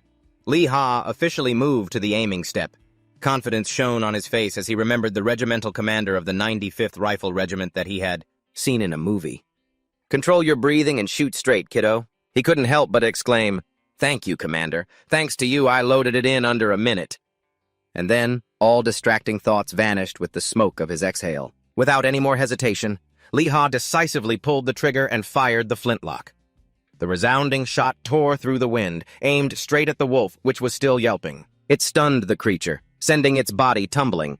It wasn't clear how much time he took, but the final result was enough to make Lee Ha jump for joy. Yes! Just as he was celebrating his first achievement, the appearance of a second wolf made his face freeze. He'd caught one. But unlike before, this one clearly recognized that a human had killed its companion. Its killing intent billowed to the heavens. A chill ran down his spine, making Lee Ha flinch slightly. Another one? Where were you hiding to show up now? Recalling how he once had to use a ranged weapon in close combat, his mind was forced to work at top speed. The durability of the flintlock wouldn't last much longer. I have to avoid getting close to them. As soon as he made the decision, his hands moved quickly. I have to reload in 1 minute. The 4 movements he had just performed, though relaxed, were no less decisive. Now they were executed at double the speed. Bite, pour, blow, and tap. Blow. With his talent and experience, the series of gestures was completed in a great hurry, and luckily without any hitches. Damn it! I have to aim quickly! But when Lee Ha reached the 5th step, he couldn't help but freeze. The wolf before him wasn't moving at all. This strange behavior raised questions and many speculations, so much so that he gulped audibly. What's going on? Why isn't it charging at me? Could it be? Finally, the wolf moved. However, it circled around him instead of charging straight at Lee Ha. This action clearly proved his theory. That thing is trying to avoid being targeted. Huh. So these dumb wolves know how to dodge bullets, huh? It's really hard to hit a moving target. If it suddenly moves left or right, I could miss even at close range. Or maybe I should just stay quiet, let it get farther away, and then provoke it? No, that won't work. I can't bring back the one I caught earlier, so I can't do that. After all that, Lee Ha took a deep breath, gathering his energy with the firm resolve of his choice. It's either both of them or neither. The next second, he ignored the flintlock in his hand and directly fired a volley with his mouth. Bang! Bang! Bang! It seemed like a meaningless attempt to scare it, but unexpectedly, the wolf's body froze as if it had received a signal. Then it bared a set of bright, perfectly even teeth, arguably the most beautiful in the wolf kingdom, in a mocking smile. Then, so confident, it reared up, revealing countless openings on its beautiful body. With his human intellect, Li Ha seized the opportunity and immediately pulled the trigger. Instantly, a deafening shot rang out, followed by a cloud of smoke billowing into the sky. It was purely a battle of wits, and the scales of victory gently tipped in his favor with a terrifying whoosh. Facing the lifeless wolf, Li Ha let out a sigh of joyful relief. Oh my God. It's finally dead. Meanwhile, the wolf still couldn't process it. But I clearly attacked after it fired. Receiving the notification that his musketeer skill had leveled up to 2, Li Ha was stunned. Reacting to a gunshot sound from my mouth, how stupid. Or should I praise it for being smart enough to hesitate? Even in death, the wolf gnashed its teeth in anger. You made that sound with your mouth. Filled with the excitement of defeating 2 monsters in a row, Li Ha was still busy. Gotta check carefully. There aren't any more wolves, right? Then he carelessly forgot about his surroundings and focused on the prize before him. All right, time to collect the items. Time. Finally, the silent, approaching figure spoke up. Wow, how did you take it down just now? Hearing that, Li Ha was startled, but he quickly calmed down and turned his head. Another player? At the same time, he forced a smile. Ah, that. Who knew that right after facing monster wolves, he would come face to face with players who were clearly more terrifying and sudden than the creatures just now? Right after facing the majesty of Bunam and Jingong, it took a long while for Li Ha to come to his senses amidst extreme panic. Giants! Monsters! The series of movements he performed at lightning speed scared the other 2 just as much. Bunam had to step forward to block them. Wait! We're not monsters! I'm a player! A player! Jingong quickly shrank back, stammering, Don't shoot me! And then he waited for this very moment. A bolt of lightning struck as Li Ha, stunned, suddenly remembered. They're Lisa Dian and the Giant. I've seen them on the homepage. As that thought sank in, Li Ha turned his back and walked away nonchalantly, no longer concerned. So they weren't monsters after all. This made Bunam quickly raise a hand to his head, completely unsure of the guy's attitude. What was that about? Hey, wait up! Finally, the atmosphere returned to normal when Li Ha took the lead, laughing awkwardly. Sorry about that, I thought more monsters had shown up. He, on the other hand, seemed very relaxed. Ha, it's no problem. We get mistaken like that a lot. Jingong was a bit slower. It's okay. Not even a few minutes later, Bunam's expression turned deadly serious. Are you hunting alone? Li Ha broke out in a sweat. Yes. In return, he got a chilling response from the man. You caught 2 wolves by yourself. This made him shudder inwardly. Why does he look so fierce? But he speaks and acts so politely. It didn't stop there. Bunam moved right up close to him and proposed, I'm just asking. If we're around the same level, let's hunt together. Li Ha was more tense than ever. So scary. Don't come any closer. Why does his laugh sound so creepy? He was a bit surprised, stammering to confirm, Cooperate? Although he looked like a thug, he was actually representing his party and explained formally, We were assigned a quest to catch 3 wolves, but since we're level 9, it's a bit difficult. Without any hesitation, he went straight for the jugular. It also takes you a full minute to reload. If during that time, more monsters showed up, wouldn't you be dead instantly? Thanks to that, he felt less scared of the man. He speaks so politely, so they saw me reloading. This guy has a point, I was just lucky earlier. There isn't much of a level gap, so there probably won't be any losses, right? And so, after some thought, Li Ha gave a little hey smile and posed a counter-question. I'm only level 8. Is that a problem? It was Bunam's turn to be surprised, letting out a gasp. You're an even lower level than us? I thought you were higher. It's no problem, let's hunt together. Then he gestured towards the swordsman healer, Jingong. I'll lure them over. You 2 attack, okay? The giant will tank the hits and hold it off. Once he restrains it, we'll finish it immediately. Kick. Li Ha couldn't help but feel impressed. This sounds like a balanced party. And so, he exclaimed, Thanks for letting me join. My name is Haliha. The man began the introductions. I'm Bunam, also known as Venom Mage. I'm a poison specialist. The person next to him continued, I'm Jin Gonggong, level 9.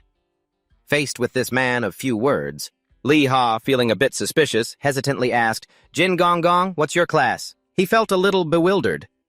Strange. Why do I have this feeling of familiarity?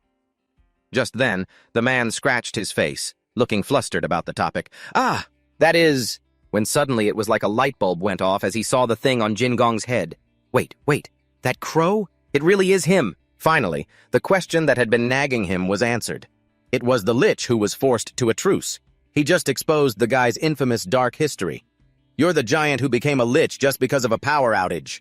The one who made me shout, 'I'm a baldy' around the fountain 10 times. This made Jin Gong jump. "Ah, you're that Korean guy? But I only ran 9 laps back then." The next second, he fell into a depressed state and went to sulk in a corner.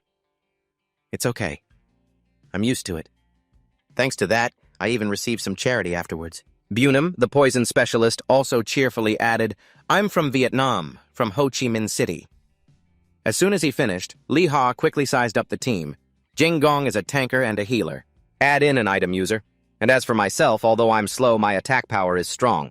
Cooperating could work. But if there are any losses, I'll probably be the one to suffer the most. What a strange party in the end. A party where the members found each other both amazing and pitiful was thus formed. Why not? Let's give it a try. That's right. Let's give it a try. Not letting any time go to waste, Jin Gong's hell crow, with eyes as sharp as an eagle's, flew forward. Reek, reek, reek! This completely set Lee Ha off. He had to hold back his laughter until he was shaking, as it suddenly reminded him of the innocent voice of a 3-year-old. "I can't focus." Why does it sound like he's saying like to me? Meanwhile, Bunam had already leaped forward with his powerful poison-spitting special move. Obviously, the splat-splat scene was making it impossible for Lee Ha to focus. This is driving me crazy. He couldn't dare laugh at the sight, while the wolves dodged and growled, "How dare you spit on us!" Plus, Jin Gong's goofy image forced him to stay strong. Don't laugh. If I laugh, my hands will shake. If I miss, I'll waste a whole minute reloading. Finally, after much struggle, he successfully landed a stunning headshot on a wolf. Yelp! But as soon as that one fell, another one charged forward with killing intent. Its bloodthirsty maw opened wide. What a shame for it. Jin Gong got serious and gifted it a brutally heavy punch. To make sure, Bunam followed up with a sword strike right to its head, right on cue. Next, it witnessed 2 of its comrades fall one after another. The last wolf could only growl threateningly, not daring to advance. Unfortunately for it, Lee Ha, far in the distance, had already finished reloading his freelock and simply sent it on its way, so it wouldn't have to wonder whether to charge or not. Cha-ching! He successfully upgraded his musketeer skill to level 3, even thinking to himself, "My accuracy is pretty good, huh?" Immediately after, the notification, "You have leveled up," appeared. Seeing this, Bunam came over excitedly. Hey, congrats on leveling up." Lee Ha replied politely, "Thanks. It's because our group's hunting speed is so fast." But he was quickly cut off by a serious-faced Bunam. "No, it's because Lee Ha's attack power is so strong, and you, Jin Gong, are a solid tank." This made the guy embarrassed. No, it's just because I have a big body." Meanwhile, he silently praised him. "He's really good at communicating, huh?" Then, seeing that things were settled, Lee Ha spoke up. "I've completed the quest. I should go back and report." But the experienced Bunam advised him, "Reporting now is useless. Get your experience to 89%, then report. You'll level up to level 10, and then you can go hunt the Golden Eagle." At that, the whole team cheerfully raised their hands, filled with determination. "The 3 of us don't need to waste time traveling anymore. We can just go straight to the Golden Eagle's location. Let's rank up together." Time passed quickly, and their team's fame soon spread. Ivy Lynn took notice. Hey, look over there. The Misfit Party is here." Clara Joy was surprised. The Misfit Party? At the same time, Jin Gong suddenly let out a roar that echoed to the heavens, then proceeded to prove he was both a tanker and a healer. The real deal himself, he and the Hell Crow both shouted, "Heal, swish, heal, swish!" But Ivy Lynn's group of 2 just commented, "What is that guy doing?" But unexpectedly, it didn't stop there. Bunam suddenly popped his head up and spat poison at 2 wolves, further surprising her group. "What else have they got?" Of course, that wasn't all. Lee Ha rose up from the tall grass and successfully sent that pack to the afterlife. Ivy Lynn finally realized, There's a gunman too?" Clara Joy exclaimed, "This is the first time I've ever seen a musketeer." Before long, their eyes were glued to the pile of wolf corpses growing ever higher. They were stunned. "Wow, their hunting speed is insane. They look a bit weird, but they're good, huh?" Are they really that strong when they work together? A series of sounds followed. The scene repeated itself methodically under the blue sky. The bear man gathered them up, and in the midst of the battle, Bunim was truly incredible with every step he took. It was like he was taking a stroll in his own garden. Every time he activated his special move, another wolf would fall. Spit poison. His expression didn't waver in the slightest. Spit poison. With his vast experience, Lee Ha entered a state of automatic reloading, his mind dazed. The party composition is a little weird, but they're a strong group. Meanwhile, Jin Gong praised him. "Hey, lizard guy." You're really amazing. Filled with utter disbelief, the guy slowly posed the question, "How can you move and spit poison at the same time?" He then put on a little show. "You just do it." As a relatively new player, Lee Ha didn't quite get it and had to ask, "Is moving and poisoning at the same time that amazing?" Jin Gong explained, "It's like running while holding a cold glass of water, without spilling it." He was also baffled. How is that even possible? Suddenly, memories of when Lee Ha met the two Lin siblings flooded back. Come to think of it, Lin Huazheng, she could also move and cast skills at the same time, as expected of the world's number 9 ranker. However, he realized there was a clear difference here. His eyes widened. Huh? No, wait a minute. He remembered that Bunim's level was about the same as his, yet his actions made Lee Ha wonder, is that lizard guy using a ranker's skill? After a long day of non-stop work, the group finally gathered in a safe clearing. Jin Gong sighed. "Gotta regain some health." Bunim, still full of energy, said, "You worked hard. How much experience percentage have you gained?" The guy checked and replied, 69%. Despite his lizard face, he proved that handsome is a feeling. Anyway, at level 10 we get the Golden Eagle quest. So we have to get to level 10 first. Let's just focus on leveling up for now. By the time Lee Ha's experience reached 87%, he fell into deep thought. "I read that you need to be level 14 for a party of 4. For a 5-person party, level 12 would be appropriate, but he wants us to give it a shot when we hit level 10. In that case, the 3 of us just need to reach level 10. Can just 3 of us at level 10 really catch the Golden Eagle?" Before he could dwell on it for too long, Bunim cut in. "Shall we continue?" Leah answered instantly, "Yes, sir," while thinking to himself, "There's no way. Maybe I'm just overthinking this." And so, the colors above their heads finally shifted to a vast, starry darkness. A long, grueling day ended with a cheer from him. "Experience points at 88%. He felt both lucky and dismayed. "I'm completely out of ammo." Seeing Lee Ha like that, Jin Gong couldn't help but worry. "I'm only at 28% to level 10. Leveling is getting tough." Bunim, completely unfazed, said, "I'm at 42% to level 10. How about we head back to the village and resupply?" Just as planned, everyone was close to level 10. No matter what, they had reached their goal.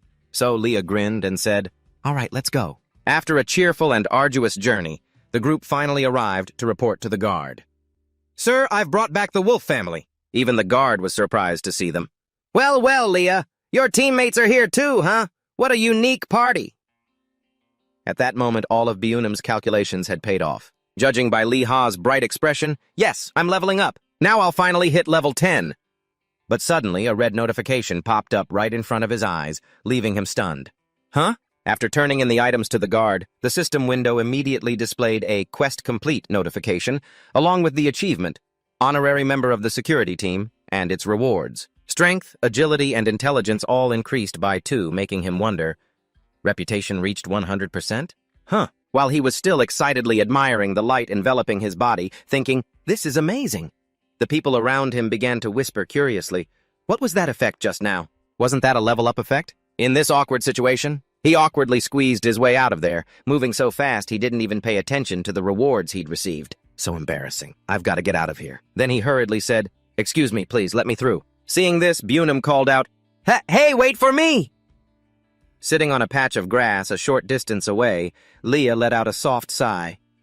Since this is the beginner village, everyone's attention is focused on me, huh? Bunim chuckled. Well, it can't be helped. After a moment, his curiosity got the better of him, and he had to ask. It's because this is the first time anyone has seen someone gain reputation. That's why. But how did you manage to get your reputation to 100%? Hearing that, he immediately became suspicious. What's with this guy, this lizard? Then he asked out loud, how did you know that? Bunim immediately got flustered and tried to explain, well, that red light is the sign of a reputation increase. I looked it up online, and that's what people were saying. In that moment, a suspicion sparked in Leah. How could he know my reputation was exactly 100%? But on the outside, he remained nonchalant. Oh, so you can find that kind of information online, huh? Determined to get to the bottom of it, Bunim pressed on. But even if you complete every single quest, reputation only goes up to 60%. So how did you get 100%? He could only scratch his head and laugh awkwardly. I don't know either. Ha ha. Then he suddenly remembered the time he faced the Black Angers, completing that whole quest chain with his skills, that trade-off skill. He felt a sense of relief. All that hard work finally paid off. After a moment of thought, Lee Ha slowly offered a guess. It's probably because back when I was level 5, I was doing the rabbit-catching quest while also doing a lot of other things. That must be why, Jin Gong immediately asked, curious. So other NPCs gave you quests too? As for Bunim, he was so shocked he dropped his weapon. Seeing his reaction, the young man asked blankly, Lizard, what's wrong? He hastily bent down to pick up his item, looking flustered. No, it's nothing at all. Then he glanced over at Lee Ha, full of suspicion. At level 5, he managed to catch the Black Angers? A while later, after exchanging items with Lewis, he could only sigh. It's just as expensive as she said, but if I use that method, I can catch it with just 40 sets. The moment the guard caught sight of him, he called out warmly, Leah, I have one last favor to ask of you. He immediately asked, The Golden Eagle? This took the guard by surprise for a moment. He really is something else, our honorary security member. Leah said enthusiastically, I already know all about it, so please give me the quest. In his mind, the guard was still a bit skeptical. Why is he in such a rush? Despite this, the guard still smiled and gave him the quest. Here it is. The ruler of the Castle Mountain. Looking at the rewards section, he was a little confused, but he hit accept anyway. My reputation is already maxed out, so now it's time to increase my contribution points in the kingdom. As soon as they left the city gates, Lee Ha turned to his teammates and asked, Everyone got the quest, right? Jin Gong looked up and answered succinctly, The crow has eaten its fill. Bunim quickly replied, I'm all set too. He tightened the pack on his shoulder. All right then. The group looked towards the hill ahead with excitement. Shall we go greet our elementary graduation test now? Just then, another team was arguing loudly as the group passed by. Ah, failed again? It was just the tank who died, right? What do we do now? Do we wait for the tank to revive? Are you crazy? We only have 48 hours. Why would we wait for him? Sophia questioned him. You just ignored it and left? Didn't you learn anything from the wolf-catching mission? Mia Bell retorted angrily. It was chasing me. What was I supposed to do? Ella J shot back with blame. You're the one who led everyone here. That's why the tank died. Watching this, Lee Ha thought to himself, the atmosphere is so aggressive. The argument seemed endless, with insults flying back and forth, no one willing to back down. Is that how you talk to me? Where do you live, huh? What about it, you bastard? A simple sorry would do? He just sighed to himself. Instead of fighting, they could just find a new teammate. After walking a bit further, a man's booming voice rang out. Come over here and check out my items. Players gathered in a bustling crowd, like a marketplace had opened in the middle of the field. Selling HP boosters, 30% increase for 10 minutes. Selling fire arrow scrolls, 80 coins total. Selling 25% recovery items. Looking for a strong tank. I'm looking for a magic user to team up with. Seeing this scene, Lee Ha was a bit shocked. It's so chaotic. Bunim calmly explained. If a party has a bad composition, they need to be fully stocked with items. That's why. Jin Gong, however, burst out laughing. Isn't our party the one with the weirdest composition? Ha ha ha. Hearing that, he suddenly remembered the scene from before and felt a pang of worry. Those people who were arguing, they were also a party of 4. The tank died. They had a defender, an attacker, and a healer, but they still failed. Do the 3 of us have enough firepower? With that concern in mind, he voiced a suggestion. Hey, should we find another teammate? But Bunim immediately shot it down. Who would want to join this party, huh? This level 10 composition already looks like a total mess. Faced with that reaction, Lee Ha just lowered his head in thought. I can only use that method when we're right in front of the boss. While lost in his thoughts, a reassuring voice suddenly spoke up. Don't worry too much. Startled, he asked, Huh? Just then, Bunim smiled faintly and turned his head back with a meaningful look. Do you know why I chose such a ferocious-looking character? Those words made him let out a small sigh of relief, thinking to himself, Right, there must be a reason for it. That must be why that lizard man trusted him so much. When the 3 of them arrived in front of the barrier, Jin Gong spoke up. Well, Now we're putting our faith in you, Liha. Let's go in. Bunim also chimed in, we're counting on you. This made him feel a slight weight of responsibility pressed down on his shoulders, but he still gritted his teeth. Well then, shall we go? Meanwhile, on Huayan's side, she was bracing herself in the middle of a battle. It's getting intense. A terrifying roar echoed from the distance. Vicious wolves with blazing red eyes tore through the wind, charging straight at them. At that moment, Huazhong suddenly stepped forward to block them, her hand raised resolutely. Get out of the way, sis. Then, she swirled a cold aura tightly in her palm and cast the freezing fog skill. In an instant, all 3 wolves were turned into cold, gray blocks of ice, standing frozen amidst the thick fog. Seeing this, a delighted Huayan cheered, Let me, I'll finish them! But Huazhong shook her head, refusing. You should save your mana. Besides, we don't get any experience for killing these things anyway. Hearing that, she just let out a sigh and stood there watching blankly. So what if we don't get any experience? Frustrated by the reality of the situation. I told you to save your mana. Huazhong calmly instructed.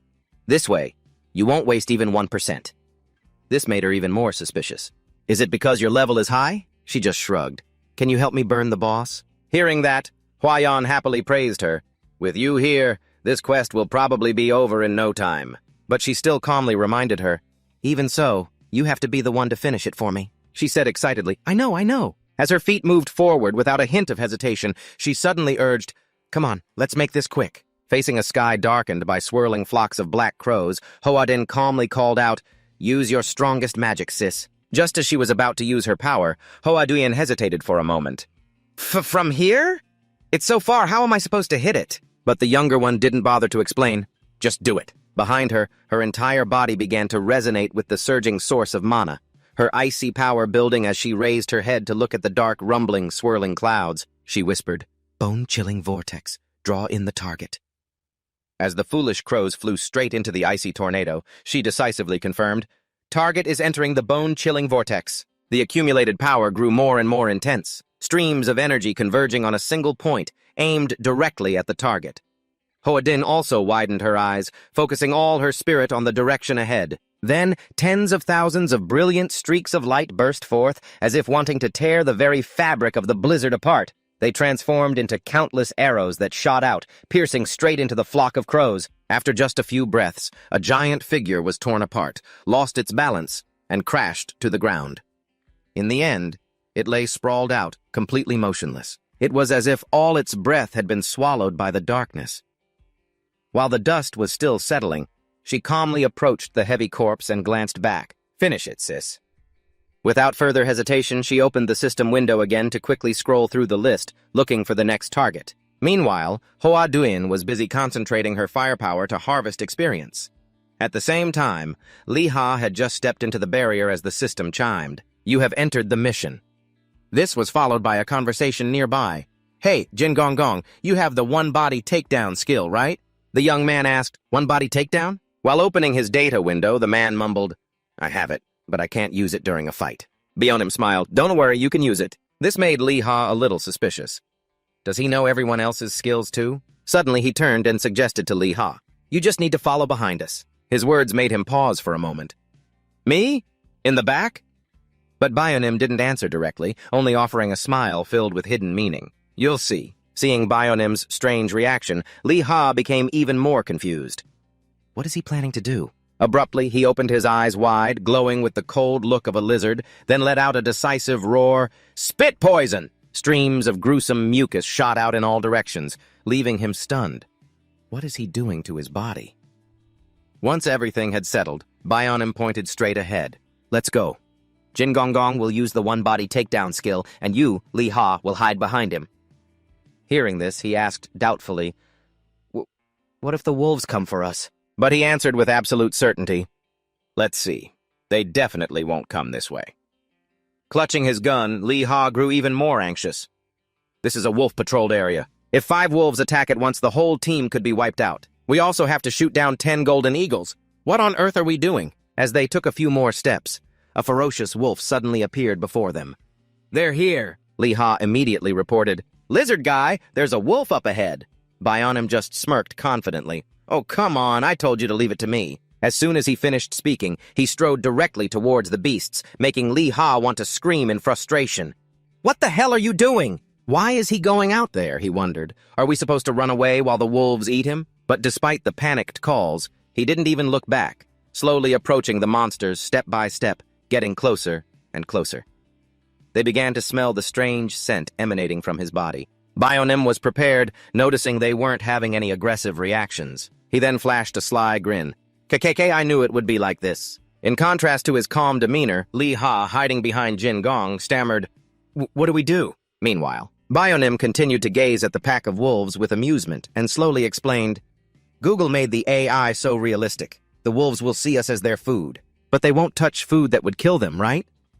As he spoke, he wiped a layer of leftover mucus from his body and emphasized, "Besides, I have a certain level of poison resistance. Now you see why I chose this race, don't you?" He didn't stop there. Bionim conveniently started an on-the-spot practical lesson. Because he's using the one-body takedown skill, Jin Gong Gong looks like a tree, and Lee Ha is shielded by the poison scent, so they'll have a hard time noticing you. Hearing this, Lee Ha couldn't help but be impressed. So that's it. He's using his race's resistance values. He knows the exact skills and classes of others. He's a player who targets loopholes. Then he found the weaknesses and similarities of others. He couldn't help but ponder, Google must have collected data on real-life transformative abilities. So this is how it's shown, huh? Is something in the sky distracting you? Why is there a black crow? Is it part of the game's background? Aigu, their target is us. It even put away its melodious voice. "Come with me, master." Just then Jin Gong froze as he realized, "Oh, right." Seeing this, the wolves' fur bristled.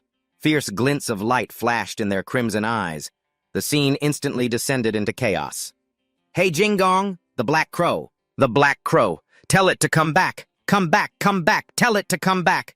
But who would have thought it would happily glide away? I'll go on ahead. While everyone was still unsure of what to do, the pack of wolves quickly found their prey in the direction the crow flew and headed straight for them. They had just escaped danger, and now they were surrounded again. This infuriated Bunin. If I'd known, I would have hidden that crow. In front of them was a dense pack of wolves, baring their teeth greedily. Lee Ha could only swallow nervously and mutter in terror, "So many. There are more than 20 of them." Jin Gong adjusted his clothes, a guilty look on his face. "I'm sorry, everyone. This is my fault, so I'll take responsibility while I hold them off. Everyone, run to the entrance." Hearing this, Bunin turned back and forth hesitantly. "Thank you, Jin Gong." But the young man shook his head, refusing. "No, it's my fault. Don't worry about me. Get in there. Find more defensive players and complete the mission, okay?" Then he bravely stepped forward. "Well then, see you all in 48 hours. Watching this, Lee Ha gritted his teeth, a feeling of unease rising within him. "Still, I can't just let you die like this. We only just started playing together. There must be something I can do." The young man, however, looked flustered. You mean well, but you don't have to worry about me." But Bunin seemed to ignore him. "What are you talking about? Don't worry about a thing." Only Lee Ha was muttering continuously under his breath, "What's close to reality? What's close to reality?" Then he thought, if we find a loophole in the system, wait a minute, could it be? At this thought, he suddenly shot up and stopped him. "Jin Gong, don't attack them!" The young man looked worried.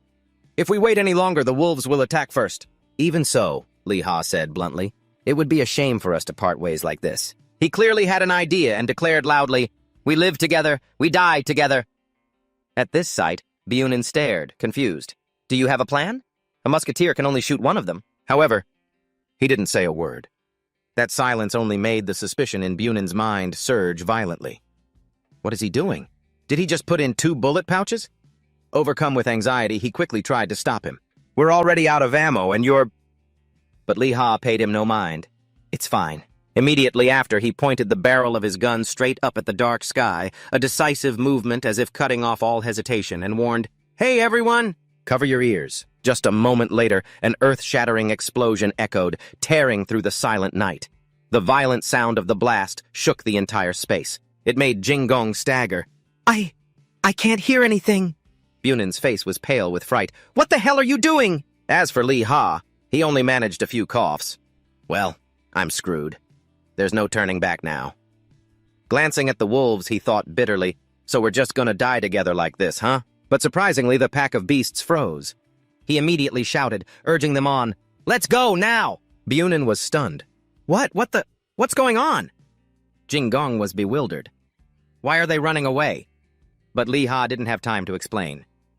Let's get out of here first, I'll tell you later. As they sprinted away at full speed, Bunin panted, desperate for an answer. What on earth did you do? He answered quickly between ragged breaths.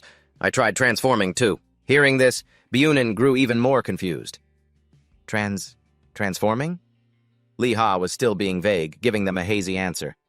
This is shorter than applying poison or using the single-body takedown skill. Hearing that, Bunin panicked and called out from behind, Wait! Wait for me!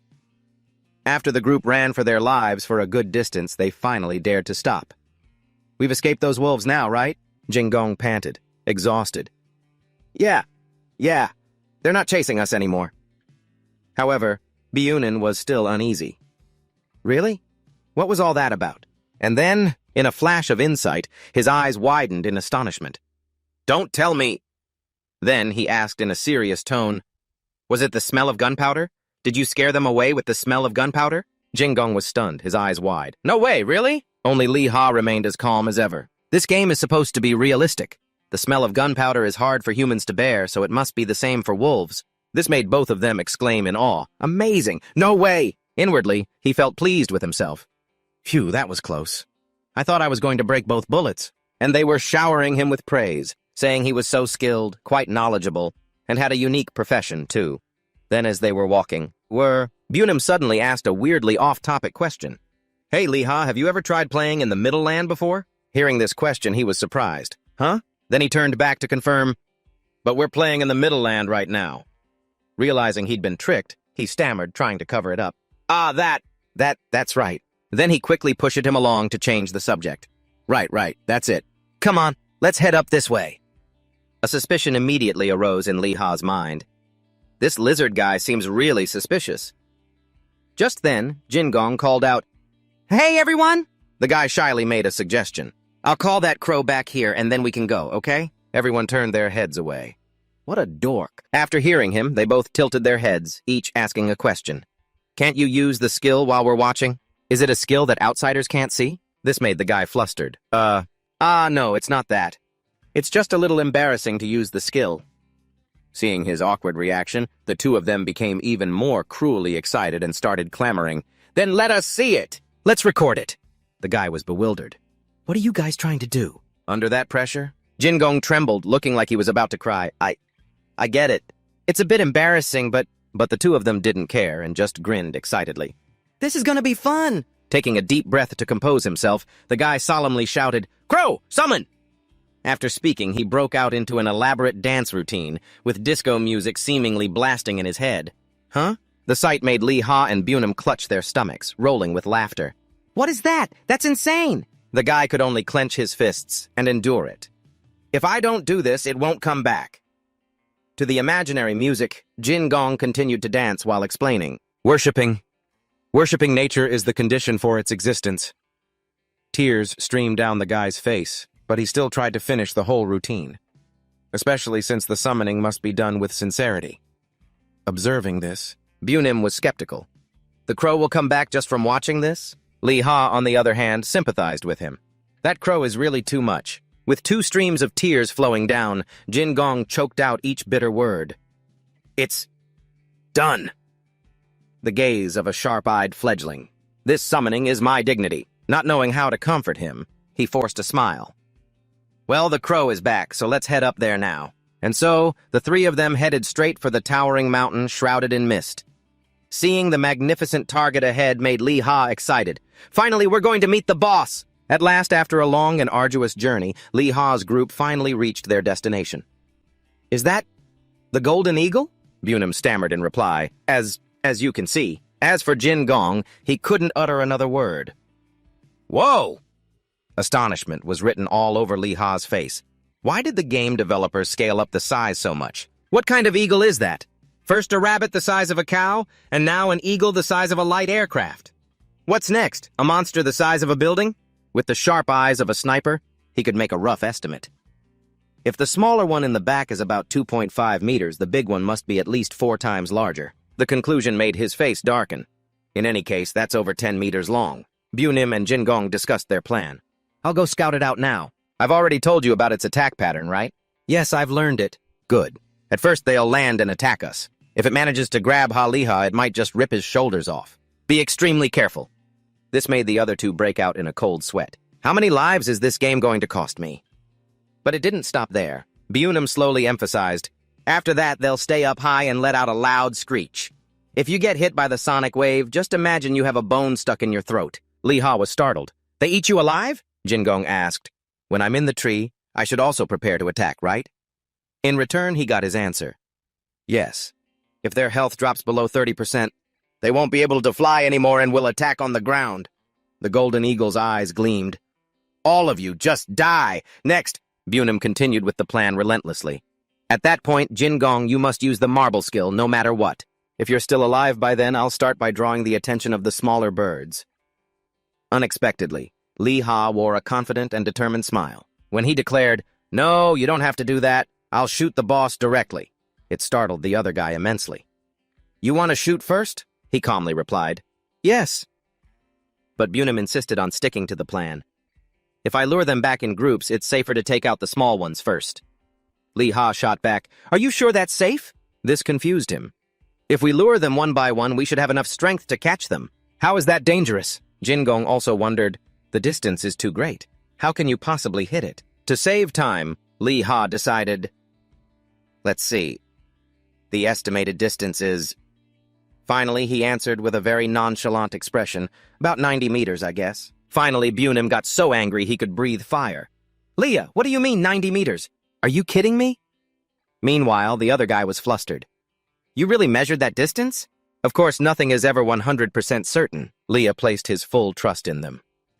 It could still fail, so Bayunim, get ready to use your skill. He was fuming. Of course, Leah continued. And Jingong? The guy pointed at himself, bewildered. Me? With a deadpan face, Leah said something strange. Come over here and lie down. Jingong was confused. What? He then explained more clearly. You lie down and I'll use you as a stand for my gun. The guy couldn't help but exclaim, What? This guy? In the end, Liha got his way. You can do it.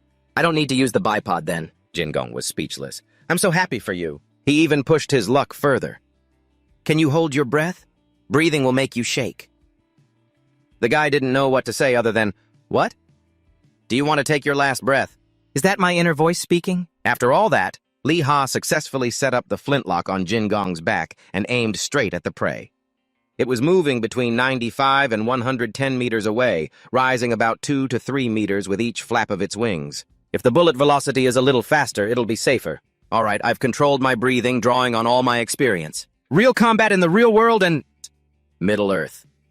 He made his judgment and took action, aiming at the spot where the golden eagle was about to fly straight towards, and fired.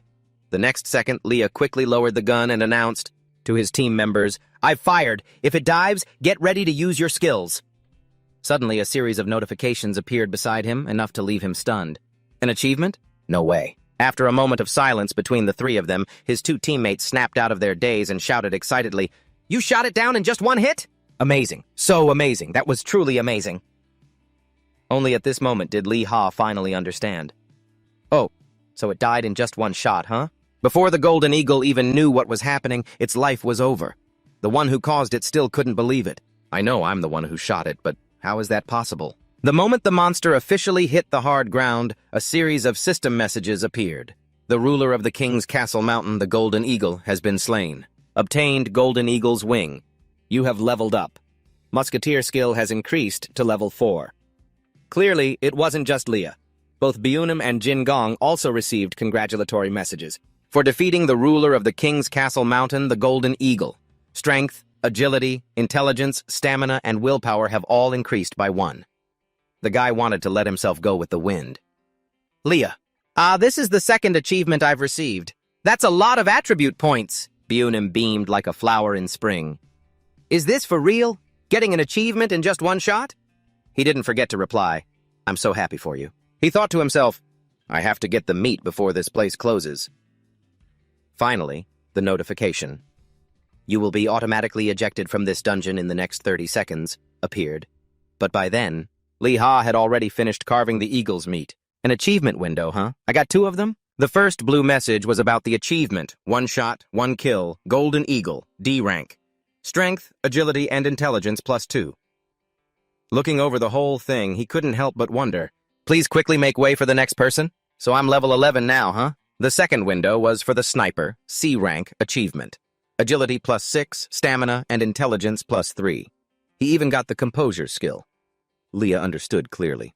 I must have hit it while it was ascending. That monster was 100 meters away. Just as he finished looking, Jin Gong spoke up. Should we get out of here? The gate's open. He glanced over. Yeah. However, at that moment, another notification popped up. Huh? I closed the achievement window, but there's another one? You are the second person to receive the sniper achievement. You will receive a 200% bonus to its effects. Attribute points are also doubled. Leah's eyes widened. That's the Hall of Honor.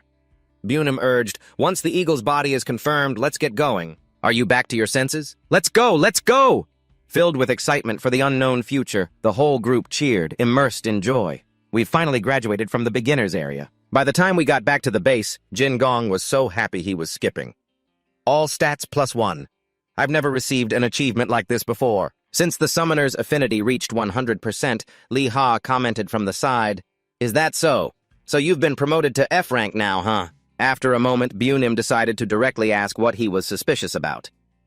How did you do that? So sudden it's confusing you, huh? What's wrong? He emphasized every single word. How on earth could you shoot them? The moment he saw another player, Bunim lowered his voice. How could you just one-shot them like that? That's no small feat. It was a boss monster. Jin Gong was the one who spoke up, confused. What's wrong with you? Isn't it a good thing that we took it down quickly? But the other guy refuted him, spelling out each word. The problem isn't how fast we killed it.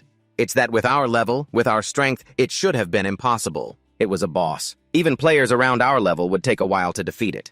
Are you hacking the game? Even Li Ha could only laugh awkwardly. Ha ha ha! Everyone, please don't... While thinking to himself, I didn't expect I could do that either. With a look that said, look me in the eye and answer, Bunim asked, was that really a critical hit? Li Ha, embarrassed but honest, replied, it was luck. I didn't even know it would die instantly. If I were this lucky every time, I'd probably be level 50 by now, right? But no matter how many times he insisted, the other guy kept staring at him with suspicious eyes, making him flustered. It would be great if I knew how I managed to shoot it like that. The way you're staring at me is making me even more scared. However, this didn't last long, as Bunim was the first to speak. Sorry, I got a little too excited about something I've seen before. Jin Gong ran over and chimed in. Me too. It feels like we won the lottery, right? Li Ha smiled cheerfully. Me too. But in his mind, a suspicion formed as he thought about the system message mentioning he could make it, so no one realized he had fired the gun. Bunim probably reacted that way because he saw that first motto earlier. I'll have to remember that motto. After all the suspicion and difficulties, he successfully reached the quest turn-in point and was acknowledged by the guard. I really have a good eye for people. Thank you, Li Ha. He grinned in response. Thank you, squad leader, sir. And then, a notification announced that his contribution to the Pupil Kingdom had increased by 300, and his level had gone up for completing the quest. Next was a special reward from him. This is a letter of recommendation to the Browbet Musketeer Academy in the capital. It's the best training facility on the continent. Receiving it along with 90 coins, Li Ha thought to himself, isn't that the place that trained musketeers during the British Empire? The guard continued, it seems you understand your own weakness. But I believe the Academy will give you sharper observation skills. He accepted this with a serious face. Yes. He sank back into contemplation. A weakness? That's right. I received the title Knows Own Weakness, so that's why he said that to me. Does that mean there will be more achievements? Suddenly, the guard hesitated slightly. Li Ha! The guard's next action stunned him, pulling him out of his thoughts instantly. He couldn't help but be startled by the sudden intimacy from an NPC. What the? It was as if he used all his strength to pull Li Ha into a hug. Thank you so much for everything. You've become a great talent for our kingdom. This made him certain without even needing to check. This affinity must be over 100% now. And so, he replied, it is I who should be thanking you, squad leader. All encounters eventually fade. As he left, Li Ha felt a sense of nostalgia. It feels like being in the army. Meanwhile, the surrounding players were buzzing with chatter. What was that just now? NPCs can hug you? That's the first time I've ever seen that. Was it a free hug? Ignoring them, he focused on his two companions.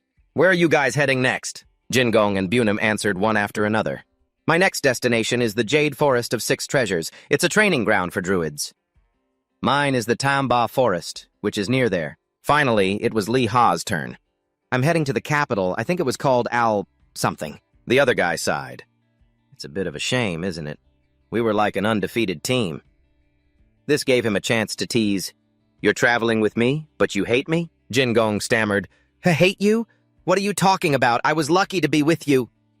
This made Li Ha feel emotional. It's not like we'll never see each other again. We're friends now, right? And just like that, a strong team built on camaraderie came to an end, each for the sake of their own future. We'll meet again, Li Ha. Take care. You too. Have fun, he shouted cheerfully. Everyone, let's do our best to level up and party together again someday. He patiently watched until both of their figures disappeared from view, then let out a sigh of relief, excited to finally have some time to check on himself. Finally alone, he gave the system a command, character status window, and looked over the series of 3 achievements he had received. From exterminating the Golden Eagle, Li Ha laughed heartily as if he couldn't believe it. Ha ha, is this for real? And for Sniper, he couldn't believe he was the second person in the world to receive this achievement. To be certain and to understand it better, he gave the command, character window, feeling more suspicious than ever. Is this a dream? There's no way this is real. I only focused on agility, but my strength and intelligence also increased by more than 30?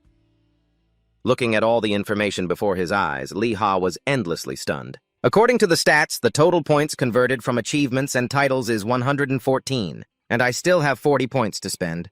I'll just leave the points for now. I should go find the new skill I received. Looking at the Calm Mind skill, which helps prevent his hands from shaking, made him a bit disappointed. It would be so much better if 3 seconds was 30 minutes. The Musketeer in Training skill gave Li Ha the same feeling. This is so vague. A 0.5% increase in leveling speed is too stingy. But anyway, things are just beginning. Li Ha quickly pushed aside all negative thoughts. I can't be greedy. I've confirmed everything, so I feel more relieved now. If I work hard, I'm sure I'll get better. He put all calculations aside for what came next. First, he had to report the completion of his mission. He called out with great vigor and excitement, "Good day, ma'am!" In return, he was met with intense enthusiasm from the other person. Oh my goodness, look who it is. It was Madame Lu. So, Li Ha, you've discovered your own weakness, have you? You've already succeeded in your hunt, and so quickly too. He was taken aback by this attitude. Ah, yes, ma'am, I succeeded. He screamed internally, "Please don't call me by that title like that! And don't get your face so close to me!"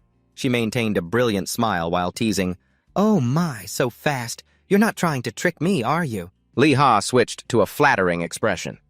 "Hey, why would I trick you? You've helped me so much, madam." He knew full well that if he tried to trick her, he'd probably be chopped into meatballs. After a thorough inspection, even Madame Lu was stunned. "Your abilities are truly excellent." Li Ha held out his hand. "That's not copper, it's silver." And then she told him, "Wait for me to make a boxed lunch, will you? Do you want to meet Chef Kiyomi? He's sad because you haven't met him yet." He was bewildered. Is that so?" Madame Lu emphasized every word. "Because it's hard to meet someone like you, Li Ha. He's been sharpening his knife while waiting to meet you." Although in his heart he was screaming, "Why would you sharpen a knife to meet me?"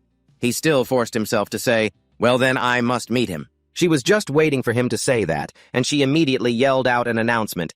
"Kiyomi, Li Ha is here!" Who would have thought he would appear instantly with an aggressive line of dialogue? So the meat has come home, has it? It scared him so much he froze. Did he just call me meat? The very next second, after admiring Li Ha's results, Kiyomi praised him with the most honest evaluation. Very good. It was really worth the wait. This is high-grade meat. His face turned extremely pale. Don't look at me and say things like that. Look at the eagle meat when you say that. Who could have known there was another NPC besides the guards who expressed emotions so passionately? I'm truly very grateful to you. I knew someone would bring this kind of delicious meat. Back for us. You must be someone who loves meat, right? He even made a comment that was a bit blind and stubborn. If you love meat, then you can't be a bad person. At this moment, both the breath and soul inside Li Ha nearly abandoned him. First, please let me go and then we can talk. Save me! Finally, Kyo let go of Li Ha, but he suddenly raised another issue. I want to ask if you have any intention of learning how to cook. It left him stunned for a long while before he asked back, What did you say, sir? Lee-ha suddenly froze, realizing something he had overlooked before. Wait a minute. Cooking? Increase a production skill? I don't have the chef job. I only have combat-related professions. But it's not as if there are no production jobs, since some people choose the warrior class to become blacksmiths. I heard those jobs have a pretty good income. He fell into a stream of thought. Wait, if that's the case, is cooking a basic skill or a production skill? It seems close to crafting, so it's probably a production skill, right? Could it be a skill related to butchering, gathering, agriculture, or fishing? I can learn 2 types. I can choose skills that are profitable for making money or ones that are helpful in battle. Cooking is a bit ambiguous, but if I learn it, I can sell food. I need to think this through to raise my stats, so all this effort doesn't go to waste. You immediately agreed to Kyo's enthusiastic offer. Of course, it's no big deal. So now, could you please let go of me, sir? He burst out laughing, his face full of satisfaction. Oh ho ho, excellent! A wise choice indeed. The one-day practical mini-cooking class. You have to confirm your participation, right? His intuition screamed a warning, a bad feeling rising in his gut. Participate in... what? Kyo's voice was divine again, as if preaching a doctrine. Cooking is creation. However, creation begins with the basics. Ha ha ha. It's only a one-day class, so it's going to be busy. Seeing the quest details appear, Leah finally let out a sigh of relief. Well, it's a game, so I guess I can learn it in a day. Just one day. I thought it was going to be every day. The man's expression suddenly became much more serious. All right, I'll stand by your side and assist you. Leah was bewildered. Assist me? Kyo's voice was firm and confident. Isn't the fastest way to learn cooking to just cook? I will enthusiastically teach you. Leah started to get a little interested, smiling slightly. All right, I'll give it a try. A moment later, while slicing ginger, he recalled his time in the army. I worked in the kitchen for quite a while during my 5 years of military service. I'm a decent cook. If it's just simple dishes, there's no problem. Besides, it's just for one day, so it's fine. The old man immediately noticed his distraction, pointing and shouting his lesson. What are you hesitating for? When you peel it, peel only a thin layer. Start by scaling it before you peel it. What are you doing? You've ruined the meat, haven't you? Should I cut off your finger as an example? What is this garbage? It all turns to crap after you eat it, so did you decide to just make crap from the start? Is this you doing your best? You don't need to do your best, you just need to cook well. Even a dog wouldn't eat this. Damn it, is this supposed to be roasted? You call this roasted, huh? Bring a priest here. If you perform a ritual on this roasted rabbit, it would probably come back to life. Kyo clutched his head and screamed tragically, his voice cracking in a crisis of despair. Oh my God, did I really agree to teach this dim-witted sleeping kid how to cook? If I could go back in time, I'd cut my own tongue out before agreeing to this. Leah had heard so much his ears felt like they were bleeding. Would this game be too weird if I shot an NPC? I want to shoot him. I really want to shoot him. He gritted his teeth and endured, trying again and again, patiently refusing to give up. Until finally, a somewhat acceptable creation appeared on the table. Kyo speared a piece of steak with his fork and slowly brought it to his mouth to taste. Let's see. He chewed, savoring the flavor. Leah's patience had worn to its absolute limit. His killing intent flared. If he insults me one more time, I'm going to shoot him. I'm really going to shoot him. I'll shoot him and then quit the game. Fortunately, this time he passed. Kyo nodded in praise, but didn't forget to pat himself on the back for his contribution. Excellent. To think you could cook like this in just one day. It's because you had a great teacher, right? The system immediately announced, cooking skill learned. You can now use ingredients to make food. Leah's stamina was completely drained. His eyes were sunken, his face pale. I've been holding it in all day. Just one last time. All right. Patience. He forced a strained smile that could be considered polite. Thank you, sir. I'll be taking my leave now. He was worried because of the quest's rules. If his vitality dropped below 30%, he would be penalized. Leah's legs trembled as he staggered away. I can't believe it drained so much of my stamina. Madame Lu, who was sweeping, stopped her movements when she saw him. Oh my, are you leaving already? Leah answered, panting. Yeah, is it already closing time for the shop? She reminded him thoughtfully. Well then, you have to take your lunchbox with you. He snapped back to reality and reached for the lunchbox on the table. That's right. I have to take the lunchbox. But she quickly pressed it down. Oh. Leah felt like collapsing. Ma'am? What's wrong? I can't move at all. Madame Lu revealed her purpose. I have a favor to ask of you, Leah. Oh. As soon as he heard that phrase, he shuddered. A familiar, haunting thought appeared in his mind. Another quest? She flashed a brilliant smile, her tone leaving no room for refusal. You will accept my request, won't you? Oh ho ho ho ho. Leah wasn't foolish enough to agree without knowing the details. How can I accept if you don't tell me what it is? She took out a lunchbox wrapped in red cloth. The atmosphere around her suddenly became strangely gloomy. Does our relationship really need such formalities? That action makes you suspicious of another lunchbox, huh? Just then the system announced a quest. Sacred Grill Restaurant branch opening fee. Take this letter and lunchbox to Madame Doe in the city. You'll stock within 1 month. It came with success rewards and failure penalties. Lee Ha quickly skimmed it. A delivery quest. How is this supposed to be easy? The success reward. Why is it like this? It's the final linked quest. The reward should be huge. The failure penalty seems severe. He cautiously confirmed with Madame Lu. I just have to deliver it and it's over, right? She nodded firmly. Of course. Lee Ha still couldn't feel at ease. Madame Du, your sister, she's not some man-eating monster or a kidnapper who hides people in dark places, is she, ma'am? She burst out laughing, trying to paint a friendly picture of her sister. Oh my goodness, she's just a kid living in the city. Why would you say that? He didn't trust her at all, his heart full of suspicion. So what's so difficult about this quest? Just as Lee Ha had suspected, Madame Lu frankly revealed, humans. Lee Ha was stunned, his eyes wide with disbelief. Humans? She suddenly let out a heavy sigh. Ha! You still don't fully trust me. He looked down, studying the lunchbox in his hand. Is some assassin going to chase me down and try to steal this lunchbox? She used a light-hearted tone to joke, but her words sounded like something out of a horror story. That won't happen. Oh my, are you okay? The case of the mysterious murderer targeting the Sacred Grill's lunchbox. Her words sent a chill down Lee Ha's spine, making his hair stand on end. Don't make up stories like that. Madame Lu, completely unaware of the seriousness, casually corrected him as if it were nothing. I'm just kidding, you know? It's just for promotion. Oh ho ho. He was angry, but only dared to curse silently in his head. But why did it seem so real? After that, he calculated his next route. A straight shot to the capital is about 500 kilometers. Just walking all day would take 10 days. The path certainly won't be easy. Of course, it's not just a straight line. It would take at least 15 days. If I'm unlucky and have to climb mountains, it'll take over a month. In reality, it would only take about 4 days, huh? Anyway, I have to go to the Musketeer Training Center. It's also in the city. I wonder if I'll run into any trouble on the way. Then Lee Ha spoke up loud and clear. I'll accept the quest. Madame Lu immediately explained clearly. Lee Ha, thank you. This is a lunchbox made from golden eagle meat. This is the one for Madame Du.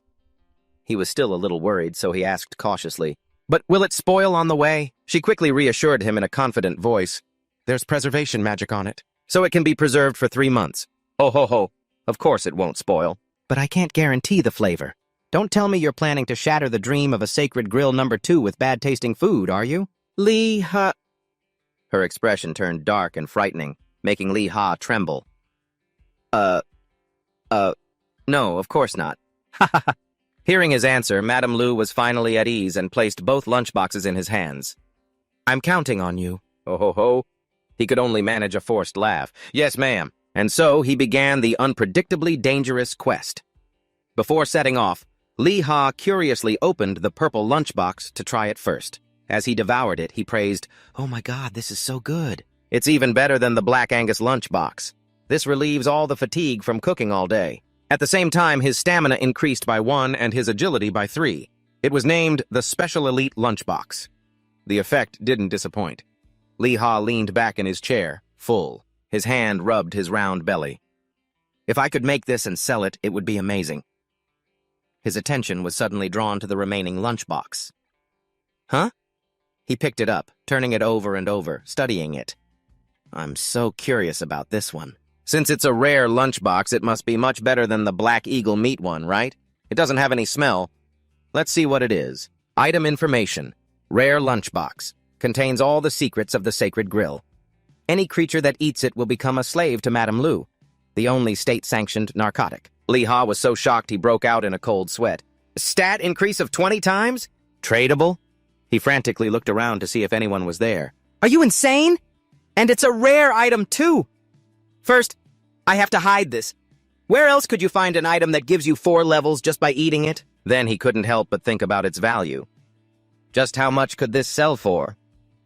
Lee Ha immediately opened the auction house to search for prices through other people's sales posts. His mind raced. 1 gold is mainly sold for 200,000. Elite upgrade, movement speed plus 15, one-handed sword proficiency plus 6, huh? This is insane. 14 million? Madame Lu's lunchbox has no class restrictions and doesn't need to be equipped. It's an item that raises your stats just by eating it. An item like this would be extremely expensive. Lee Ha swallowed hard, his hand on the mouse trembling with excitement. Even if I sell it cheap, it'd be over 100,000. No. I can sell it for 1 million in real money? 1 million? He looked up at the sky, muttering, 1 million, but the treatment cost is 20 million. Getting 1 million now means I've earned 5%. But after that, he told himself to calm down and think rationally. Lee Ha, you're a sniper. You can't get worked up like this. If I sell this, my affinity will be 100% destroyed. As soon as I get to the city, I'll be treated like an outcast.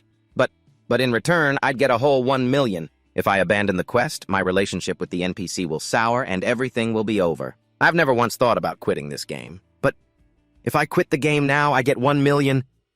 Damn it! Lee Ha clutched his head, fighting an internal battle.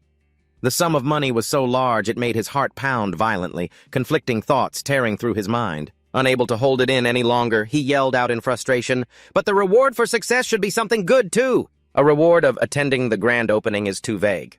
Is that reward worth 1 million? Maybe I should just sell it and betray them. Lee Ha gritted his teeth, trying to cling to the last shred of his morals. No, I can't. I can't betray the program. He remembered Madame Lu's friendly attitude.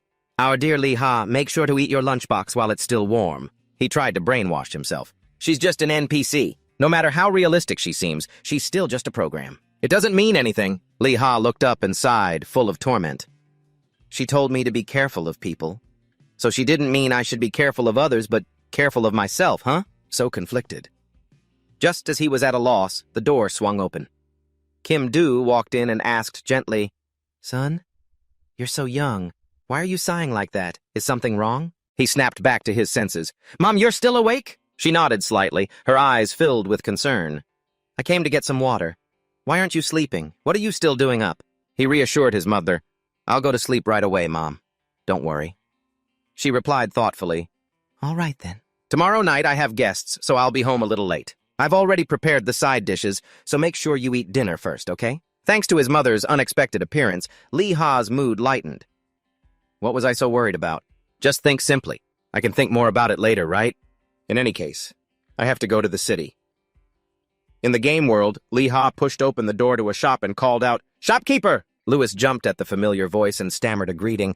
"Ah, Lee Ha! No, Mr. Lee Ha, you're here!" He rubbed his hands in anticipation, flashing a sycophantic smile. "Oh my, what products have you brought for me today?" Lee Ha shook his head and explained, "The herbs haven't been growing much lately, sir. I'm currently searching for them, so please wait a little longer." The man understood the basics. Of course, they aren't easy to find. This time, he came with a different purpose. "Where is the wholesaler?" Louis flinched for a moment. He hurriedly lifted his coffee cup to hide his tension, muttering, "The sun has just risen. This is crazy." "I'm sure they're on their way. Would you like some coffee?" Lee Ha smiled politely, not suspecting a thing. "I'll have a little, thank you." In reality, he misunderstood Louis's intentions. Is he trying to mock me and holding himself back? He skillfully changed the subject, asking something else. "Do you sell maps?" As he poured him a cup of coffee, the man replied, "Of course we do." He then probed for the price.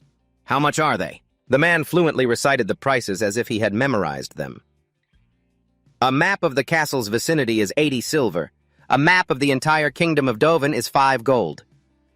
Lee Ha hadn't expected them to be so expensive. 80 silver to 5 gold.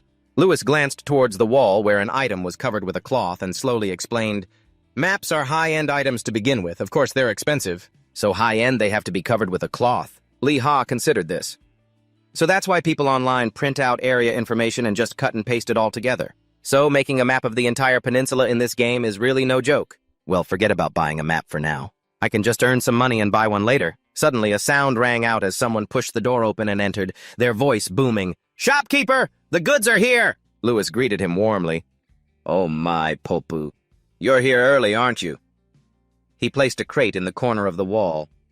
"I heard you were going to introduce someone to me today."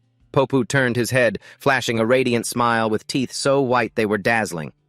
"A merchant can't be late for an appointment, so I came early." Leah quietly faced him, his eyes glancing over, silently sizing the other person up. So this is the guy, huh? Though they had just met, the two shook hands amicably.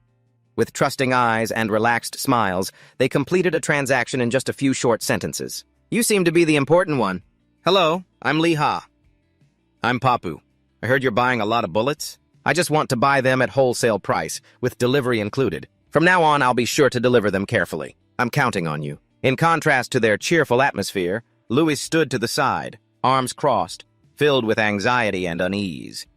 Papu carefully confirmed the request one more time. How many do you need? I brought 500 sets for now. Hearing this, Lee Ha was stunned. That many? No matter how you slice it, even at wholesale, 500 sets is over 50 silver. A panicked Louis jumped between the two, interrupting in a stuttering voice. Hey, I need to rearrange things a bit, so could you wait over there for a moment? But before he could push him away, a confused Papu mumbled, But it's only a few silver. Louis's movements instantly froze, his whole face twitching with a guilty cramp he couldn't hide. Without hesitation, Lee Ha instantly moved in front of him. How much is it? He honestly quoted the price. 1 set of explosives is 4 coins, and bullets are 1 coin. Lee Ha's eyes turned cold, looking at Louis as if he were a dead man. 4 coins, and that includes delivery? He stammered, trying to make an excuse. No, that's... His expression became incredibly fearsome as he closed in menacingly. And you were going to sell them to me for 15 coins? Breaking out in a cold sweat, he explained tremblingly, No, that's not it. I have to make a living too. Without a shred of hesitation, Leah opened the door to leave, tossing out a cruel remark. Go find the herbs yourself. Let's see if you get bitten to death by a rabbit. Louis collapsed to his knees, grabbing his leg and wailing desperately. Leah, wait. I'm sorry, I'll compensate you with something else. Just please let it go this time. Lee Ha glared at him murderously. Something else, huh? The man nodded his head frantically. Yes, anything. Gaining the upper hand, he sat down leisurely, crossing his legs on a chair and asking, Do you have a musket? Louis looked troubled. That's at the weapon shop. He continued his demands. What about armor? He still found an excuse. That would be at the tailor shop. Rings and necklaces are at the jewelry store. His tone was laced with ice. You said you'd compensate me with anything. Was that just a load of hot air? Finally, Louis had to bite the bullet and endure the pain. Fine, all right. Go ahead and pick one thing from this shop. Leah feigned kindness. In that case, I'll just take something cheap. I'll choose the map of the entire Dovian kingdom. Hearing that, the man was deeply shocked, his face turning pale. 5 gold. If you convert that to cash, it's 1 million. Tears streamed down Louis's face like rain as he cursed in agony. That thing is incredibly valuable, you robber. He calmly stood up. Ah, well. In that case, you can go find the herbs yourself. Oh, well, I'm leaving. Cornered, the man had no choice but to agree. You damn brat. Okay. Having reached an agreement, Lee Ha left satisfied. Papu even sent him off with a reminder, just deal with me directly next time. He estimated the cloth bag in his hand. This many explosives and bullets should be enough. Lee Ha recalled his guidance. If you use the shared bank vault, payments will be faster. He felt it was quite similar to the real world. It's like an online payment, huh? The receptionist processed the paperwork and announced, Your account has been opened. With nothing else to do, he suddenly remembered, It's been a while. Maybe I should call Kijong. He immediately opened a communication channel. Hey, Kijong. He quickly responded, Hyung, you're not asleep yet? Lee Ha smiled and asked, I have to earn money. What are you up to? He answered, distracted. I'm hunting with the members of the cooperative force. Lee Ha scratched his cheek, confused. Cooperative force? I'm so jealous. I'm level 12 now, so I have to head to the city. Do you want to meet up? This news startled Kijong. He's already level 12? You caught the golden eagle already? Lee Ha's tone was a bit boastful. That's right, I already caught it, kiddo. Kijong was happy for him. That was so fast. Anyway, congratulations. Hope you have a good life in the city? Oh, wait. You're at Candle Castle, right? Have you seen Lim Huajong yet? Lee Ha nodded indifferently. Yeah, I've seen her. Kijong sounded quite sulky. Tisk, you should have contacted me. Lee Ha felt awkward. Are you in their fan club, too? Actually, before he could finish his sentence, the kid shouted angrily, Oh, for real? I have to take down that scumbag! Then he realized he'd let it slip. It's nothing. Lee Ha's face went pale as he covered his ears. Wait, what's going on? Kijong isn't the type of kid who curses. What's happening? Suddenly, unfamiliar voices were heard from the other end. Huh? For real? No way. My guild put a bounty on those two. You didn't know? Seriously? If I knew they were there, I would have gone and taken them down myself. He was confused by their reaction. Are you guys talking about those kids? Take them down? Kijong grew agitated. Kids? They're completely insane, man. You've never seen her use magic, have you? How can you call those ruthless people kids? They're she-devils, I tell you. Me and everyone in the Magic Guild were suddenly frozen. Everyone saw it, everyone felt it, but we couldn't move. She just smiled while snapping everyone's neck one by one, like snapping the head off an anchovy. For 48 hours, we couldn't log into the game. So our items and levels dropped, snapped necks, and then a 5-day game access ban. If I get my hands on her, I'll tear her to pieces. Lee Ha could only sit there, enduring the eardrum's shattering volume. After venting, Kijong finally calmed down. Hey, I'm sorry for cursing. He sounded understanding. Don't worry about it. I get what's going on now. So, you guys are all fighting? Kijong added, It's not just my guild that's been hit. Forest Fire spends a crazy amount of money. It's like when a huge corporation sets up shop in a small alley. Everyone else is ruined. There are 5 guilds, including ours, allied together to fight those lunatics. They're about to hit 5th place. Lee Ha frowned gravely, a hint of worry in his eyes. Looks like some high-level people are involved in this. If I joined the Lim Sisters Guild, then I'd have to turn my back on Kijong. He was silent for a long time, finally letting out a soft sigh. I get it. I'll call you back later. On the other end of the line, Kijong was still obedient, his voice clear and warm. Okay, you go ahead. Lee Ha's heart felt heavy. He always kept a clear line. The game is the game, and reality is reality, but still. What kind of damn line is that anyway? Maybe I just shouldn't go anywhere for now. He ran both hands through his hair, so frustrated he felt like tearing everything apart. My head's going to explode. I was so happy to get an offer from high rankers. But with my cousin going through this, what am I supposed to do? Thinking about it now won't help. I'll just go to the capital, and whatever can be solved, I'll solve it there. I'll worry about it later when I have the time. Leah shook his head slightly, deciding to put his worries aside for now. He focused on opening the interface to test the function of the new item he'd received. In just a moment, his eyes lit up and he exclaimed, Wow, this is amazing, isn't it? It's basically a GPS, just without the route finding. But the position and direction are precise. Back when I was in the army, I hated reading maps. I wonder if this can zoom in for a close-up. If you gave this map to a sniper, the game would be over in a flash. Lee Ha was fully equipped. Total assets, 27 points, a matchlock rifle, 3 buns, a lunchbox, 100 sets of ammo, and surgical medicine. He set off, humming a cheerful tune. I know the way, so it's no problem. I don't have any money, but I can probably get some local sponsorship. 3 hours passed, but Lee Ha's steps were still as light as the wind. His body hadn't lost an ounce of strength. What would I do without my fast-running skill? It's been a while since I've run like this. Suddenly, a warning sign appeared up ahead. The bold letters caught his eye. Warning, area with frequent ambushes. Leah stopped in his tracks. So this is a forest with a lot of monster attacks, huh? I'd better be careful. Just as he finished the thought, a loud shout echoed from behind him. Battle start! Target! Brown Bear! Kim Hoa immediately activated his death taunt skill, holding a large shield horizontally in front of his chest. He met the pounce and its razor-sharp claws head-on. The ear-splitting sound of metal clashing rang throughout the forest. The bear, enraged, let out a deep guttural roar, its blood-red eyes glowing fiercely. It looked ready to tear apart anyone who dared to invade its territory. As Kim Hoa tried to buy more time, Jenna Kim rushed forward, tightly gripping her dual blades, their silver edges glinting. They're getting more ferocious! Be careful, the green snake has appeared! The two coordinated seamlessly, maintaining a solid defense while launching continuous attacks. It made for a tense battle. Nearby, a monk stood still, hands clasped, chanting a spell. Lee Ha watched for a moment with his arms crossed, then shook his head and turned to leave. He thought to himself, so everyone has pretty diverse classes, huh? All it took was 2 shields to make it give up the attack? Suddenly, the surroundings erupted into chaos. A terrified scream rang out. The brown bear! It's here! If it catches me, I'm dead for sure! The uninvolved bystanders quickly scattered to the sides, their faces pale. Run! We have to run! Hurry up, let's get out of here! Double-check your equipped items. Kim Hua recruited on the spot. Looking for members for the raid party. If you can cooperate, please sign up quickly. Immediately, a few people joined the group. We'll sign up! The man shouted loudly. Everyone gather in one spot! This situation left Lee Ha bewildered. Where did they all come from? Was this all planned? He rubbed his chin, deep in thought. A black bear, huh? To take down a boss, you'd probably need a raid party of 20 people. Without hesitating, he decided to retreat. But a raid party, no. If the party doesn't mesh well, I'll get caught while attacking the boss. Better to just give up quickly. But for a bear hunt, they've already got a tank and melee DPS, so it doesn't really affect me, right? That guy was still shouting his head off. I am the great General Kim Hoa. Please join our party. We've already gathered 3 teammates. That strange name unintentionally caught his attention. What a unique name. Don't have regrets, just walk your own path. A knight in full plate armor and boots quickly stepped out to command. The boss has appeared! Tanks to the front! In the end, Lee Ha couldn't resist.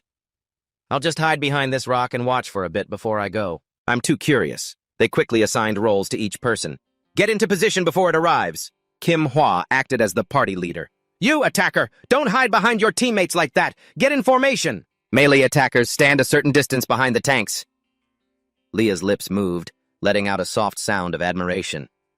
For a hastily formed party, the composition is pretty good. Main damage, healer, melee attacker, tank. All the standard roles are here, so the ratio looks good. It's a bit of a shame there are so few mages. Kim Hoa announced loudly, It's here! Prepare for battle! Meanwhile, Leah leisurely kept a safe distance of about 70 meters, squinting his eyes. Let's see what this boss looks like. I've hidden this far away, so I should be perfectly safe, right? Just then, a party member raised a bow. A glowing arrow knocked and shouted, I'll pull it over here! From a distance, the giant brown bear stomped its feet heavily.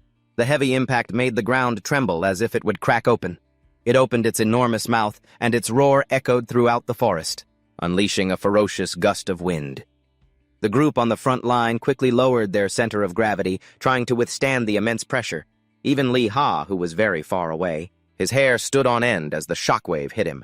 His whole body trembled unconsciously before the indescribable threat, his mouth stammering, No way! I was so far away! Suddenly, the system coldly announced, Agonia Oso's roar. Unable to move for 2 minutes. HP decreased by 10%. Speed decreased by 30%. A sense of dread shot through his chest. The safe distance for magic is usually 55 meters. How did I get hit from this far away? Oso's giant figure stood tall on the battlefield, its heavy breathing booming like a drum. His whole body trembled uncontrollably, yet the corner of his mouth curled into a strained smile. It was as if he was trying to cheer himself on. This is crazy. It's as big as a rabbit. Is that really a bear? Lee Ha tried to muster all his strength to control his fear, but his stiff legs wouldn't listen. My legs won't move. Damn it, why do I have to feel this damn emotion? Even in a game? It would take another 2 minutes to dispel this strange state.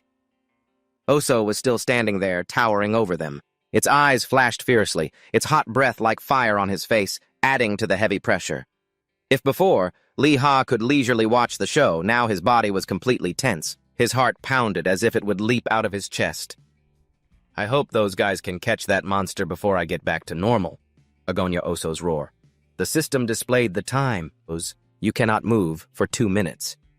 It wasn't just Lee Ha, Jack, Now, and many others were in the same situation, their bodies trembling, their feet rooted to the ground. He roared in a hoarse voice, urging the tanker on. Hurry up, the bear is looking this way. Dispel it over here first. As the brown bear took giant steps closer, panicked screams filled the air.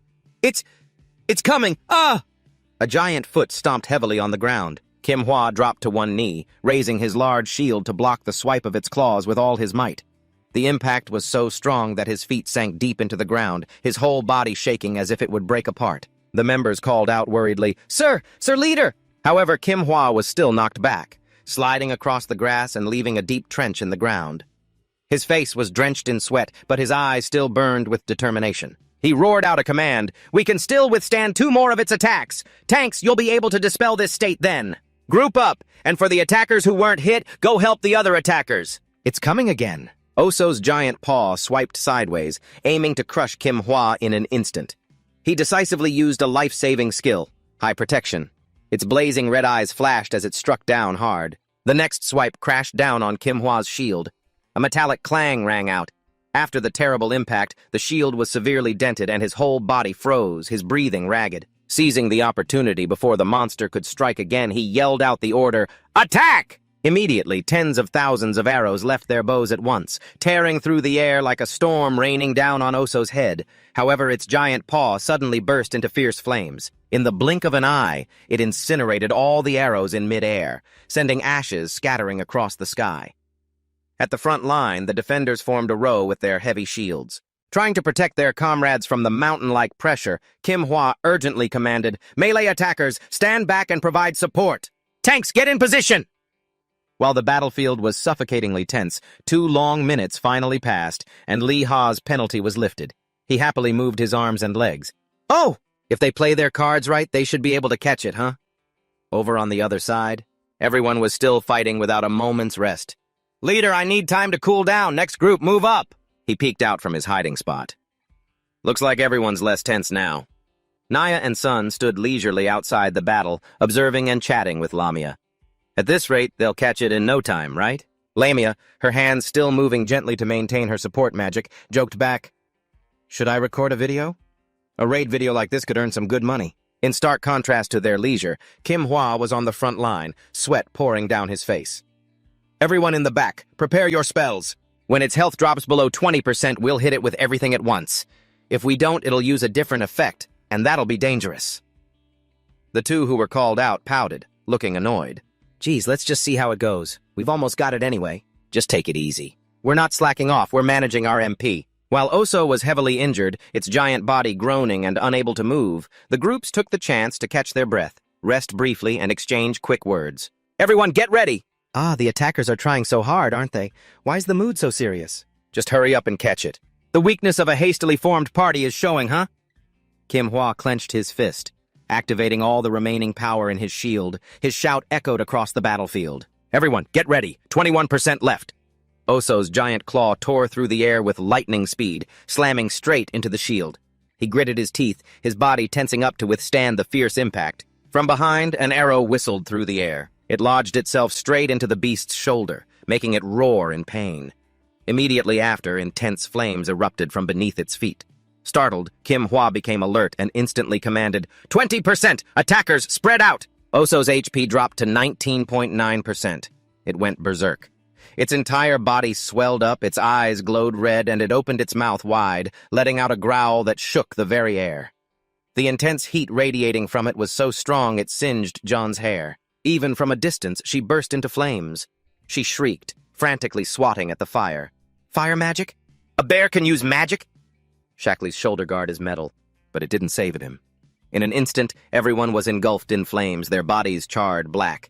Agonized screams echoed everywhere. I'm on fire! Heller, just run!" "This isn't normal fire magic." The scene was pure chaos, drowned in red flames. Kim Hwa gritted his teeth, sweat mixing with the grime on his face, and finally gave the order. "Damn it! Retreat! Everyone get out of here!" Those who were already on fire writhed on the ground, their flesh burning black, begging in despair. Take me with you! Help me!" But he ignored their fate. He led the retreat, coldly announcing, "The party is disbanded. If you don't want to die, run." Kim Hwa's gaze suddenly swept across the area and landed on Leah, who was still hiding behind a rock, frozen like a statue. "What are you still doing there?"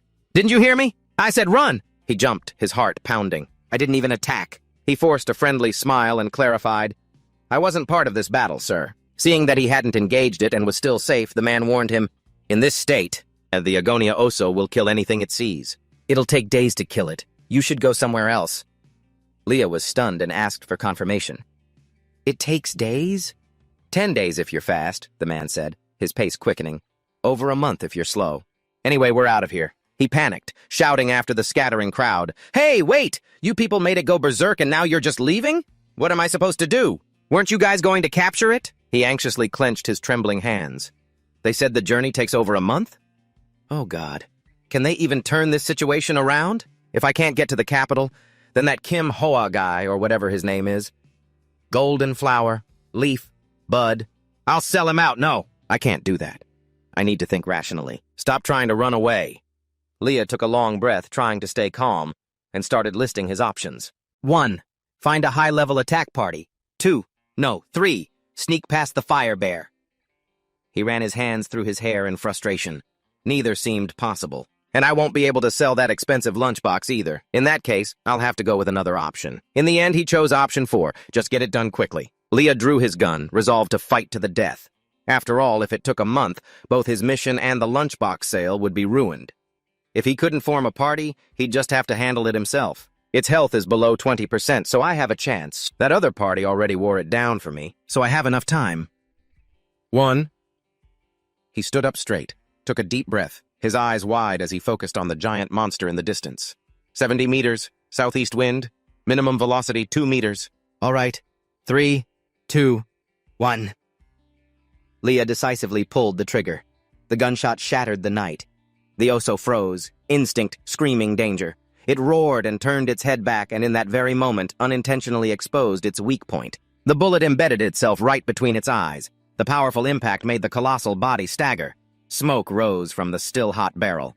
Leah swallowed hard, his trembling hand tightening its grip on the stock. Inside, he was screaming, "I hit it! I hit it in the head!" Some distance away, Kim Hwa walked along, rubbing his chin thoughtfully. Maybe I should form a new attack party. 6 people? No.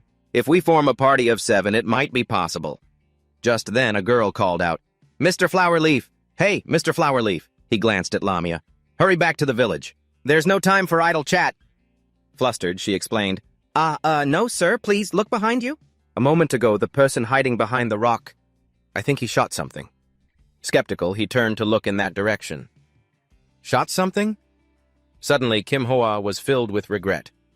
A musketeer? If I'd known, I would have let him join the party when we were forming it. Since he hadn't witnessed it, he asked Lamia for details.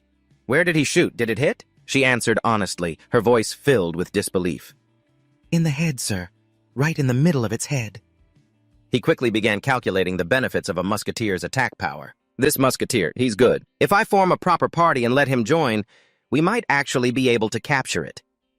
Someone else exclaimed in amazement. From over 70 to 80 meters? How did he even hit it? Kim Hwa silently agreed. To hit it in the head from that distance, he's got real skill, Nia-san mumbled, half in doubt and half intrigued.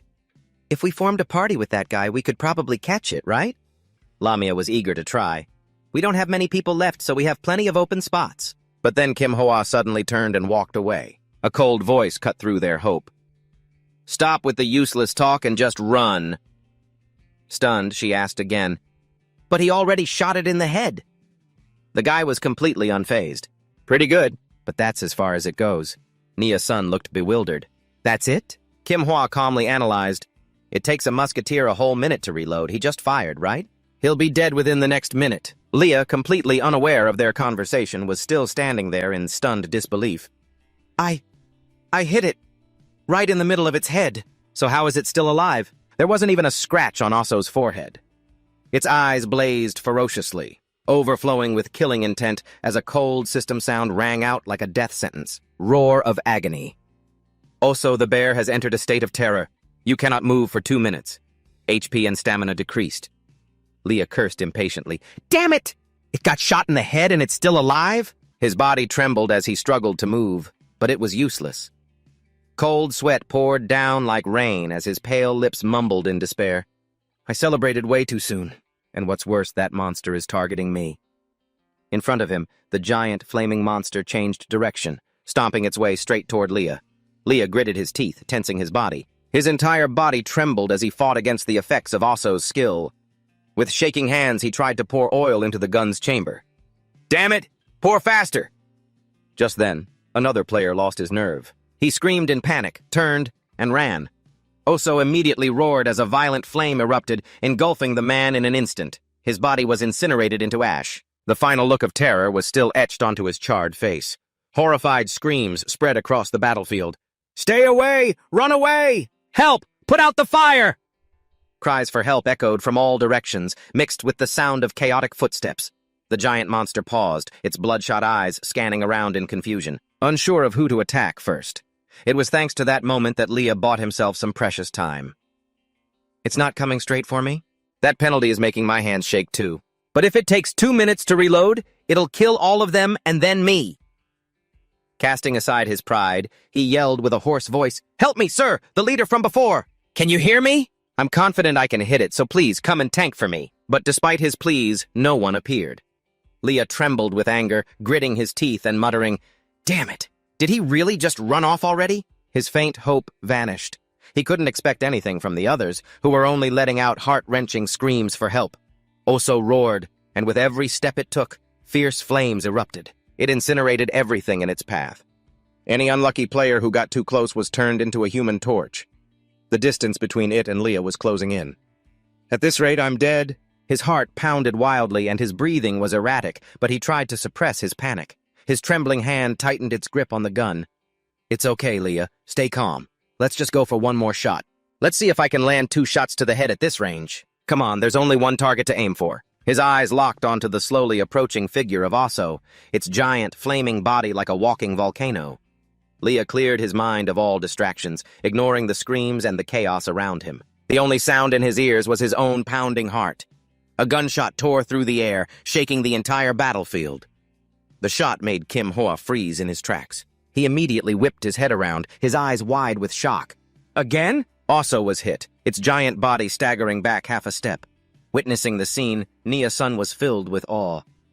That's insane. That guy landed another shot, Lamia exclaimed in admiration. Another headshot? How is that even possible?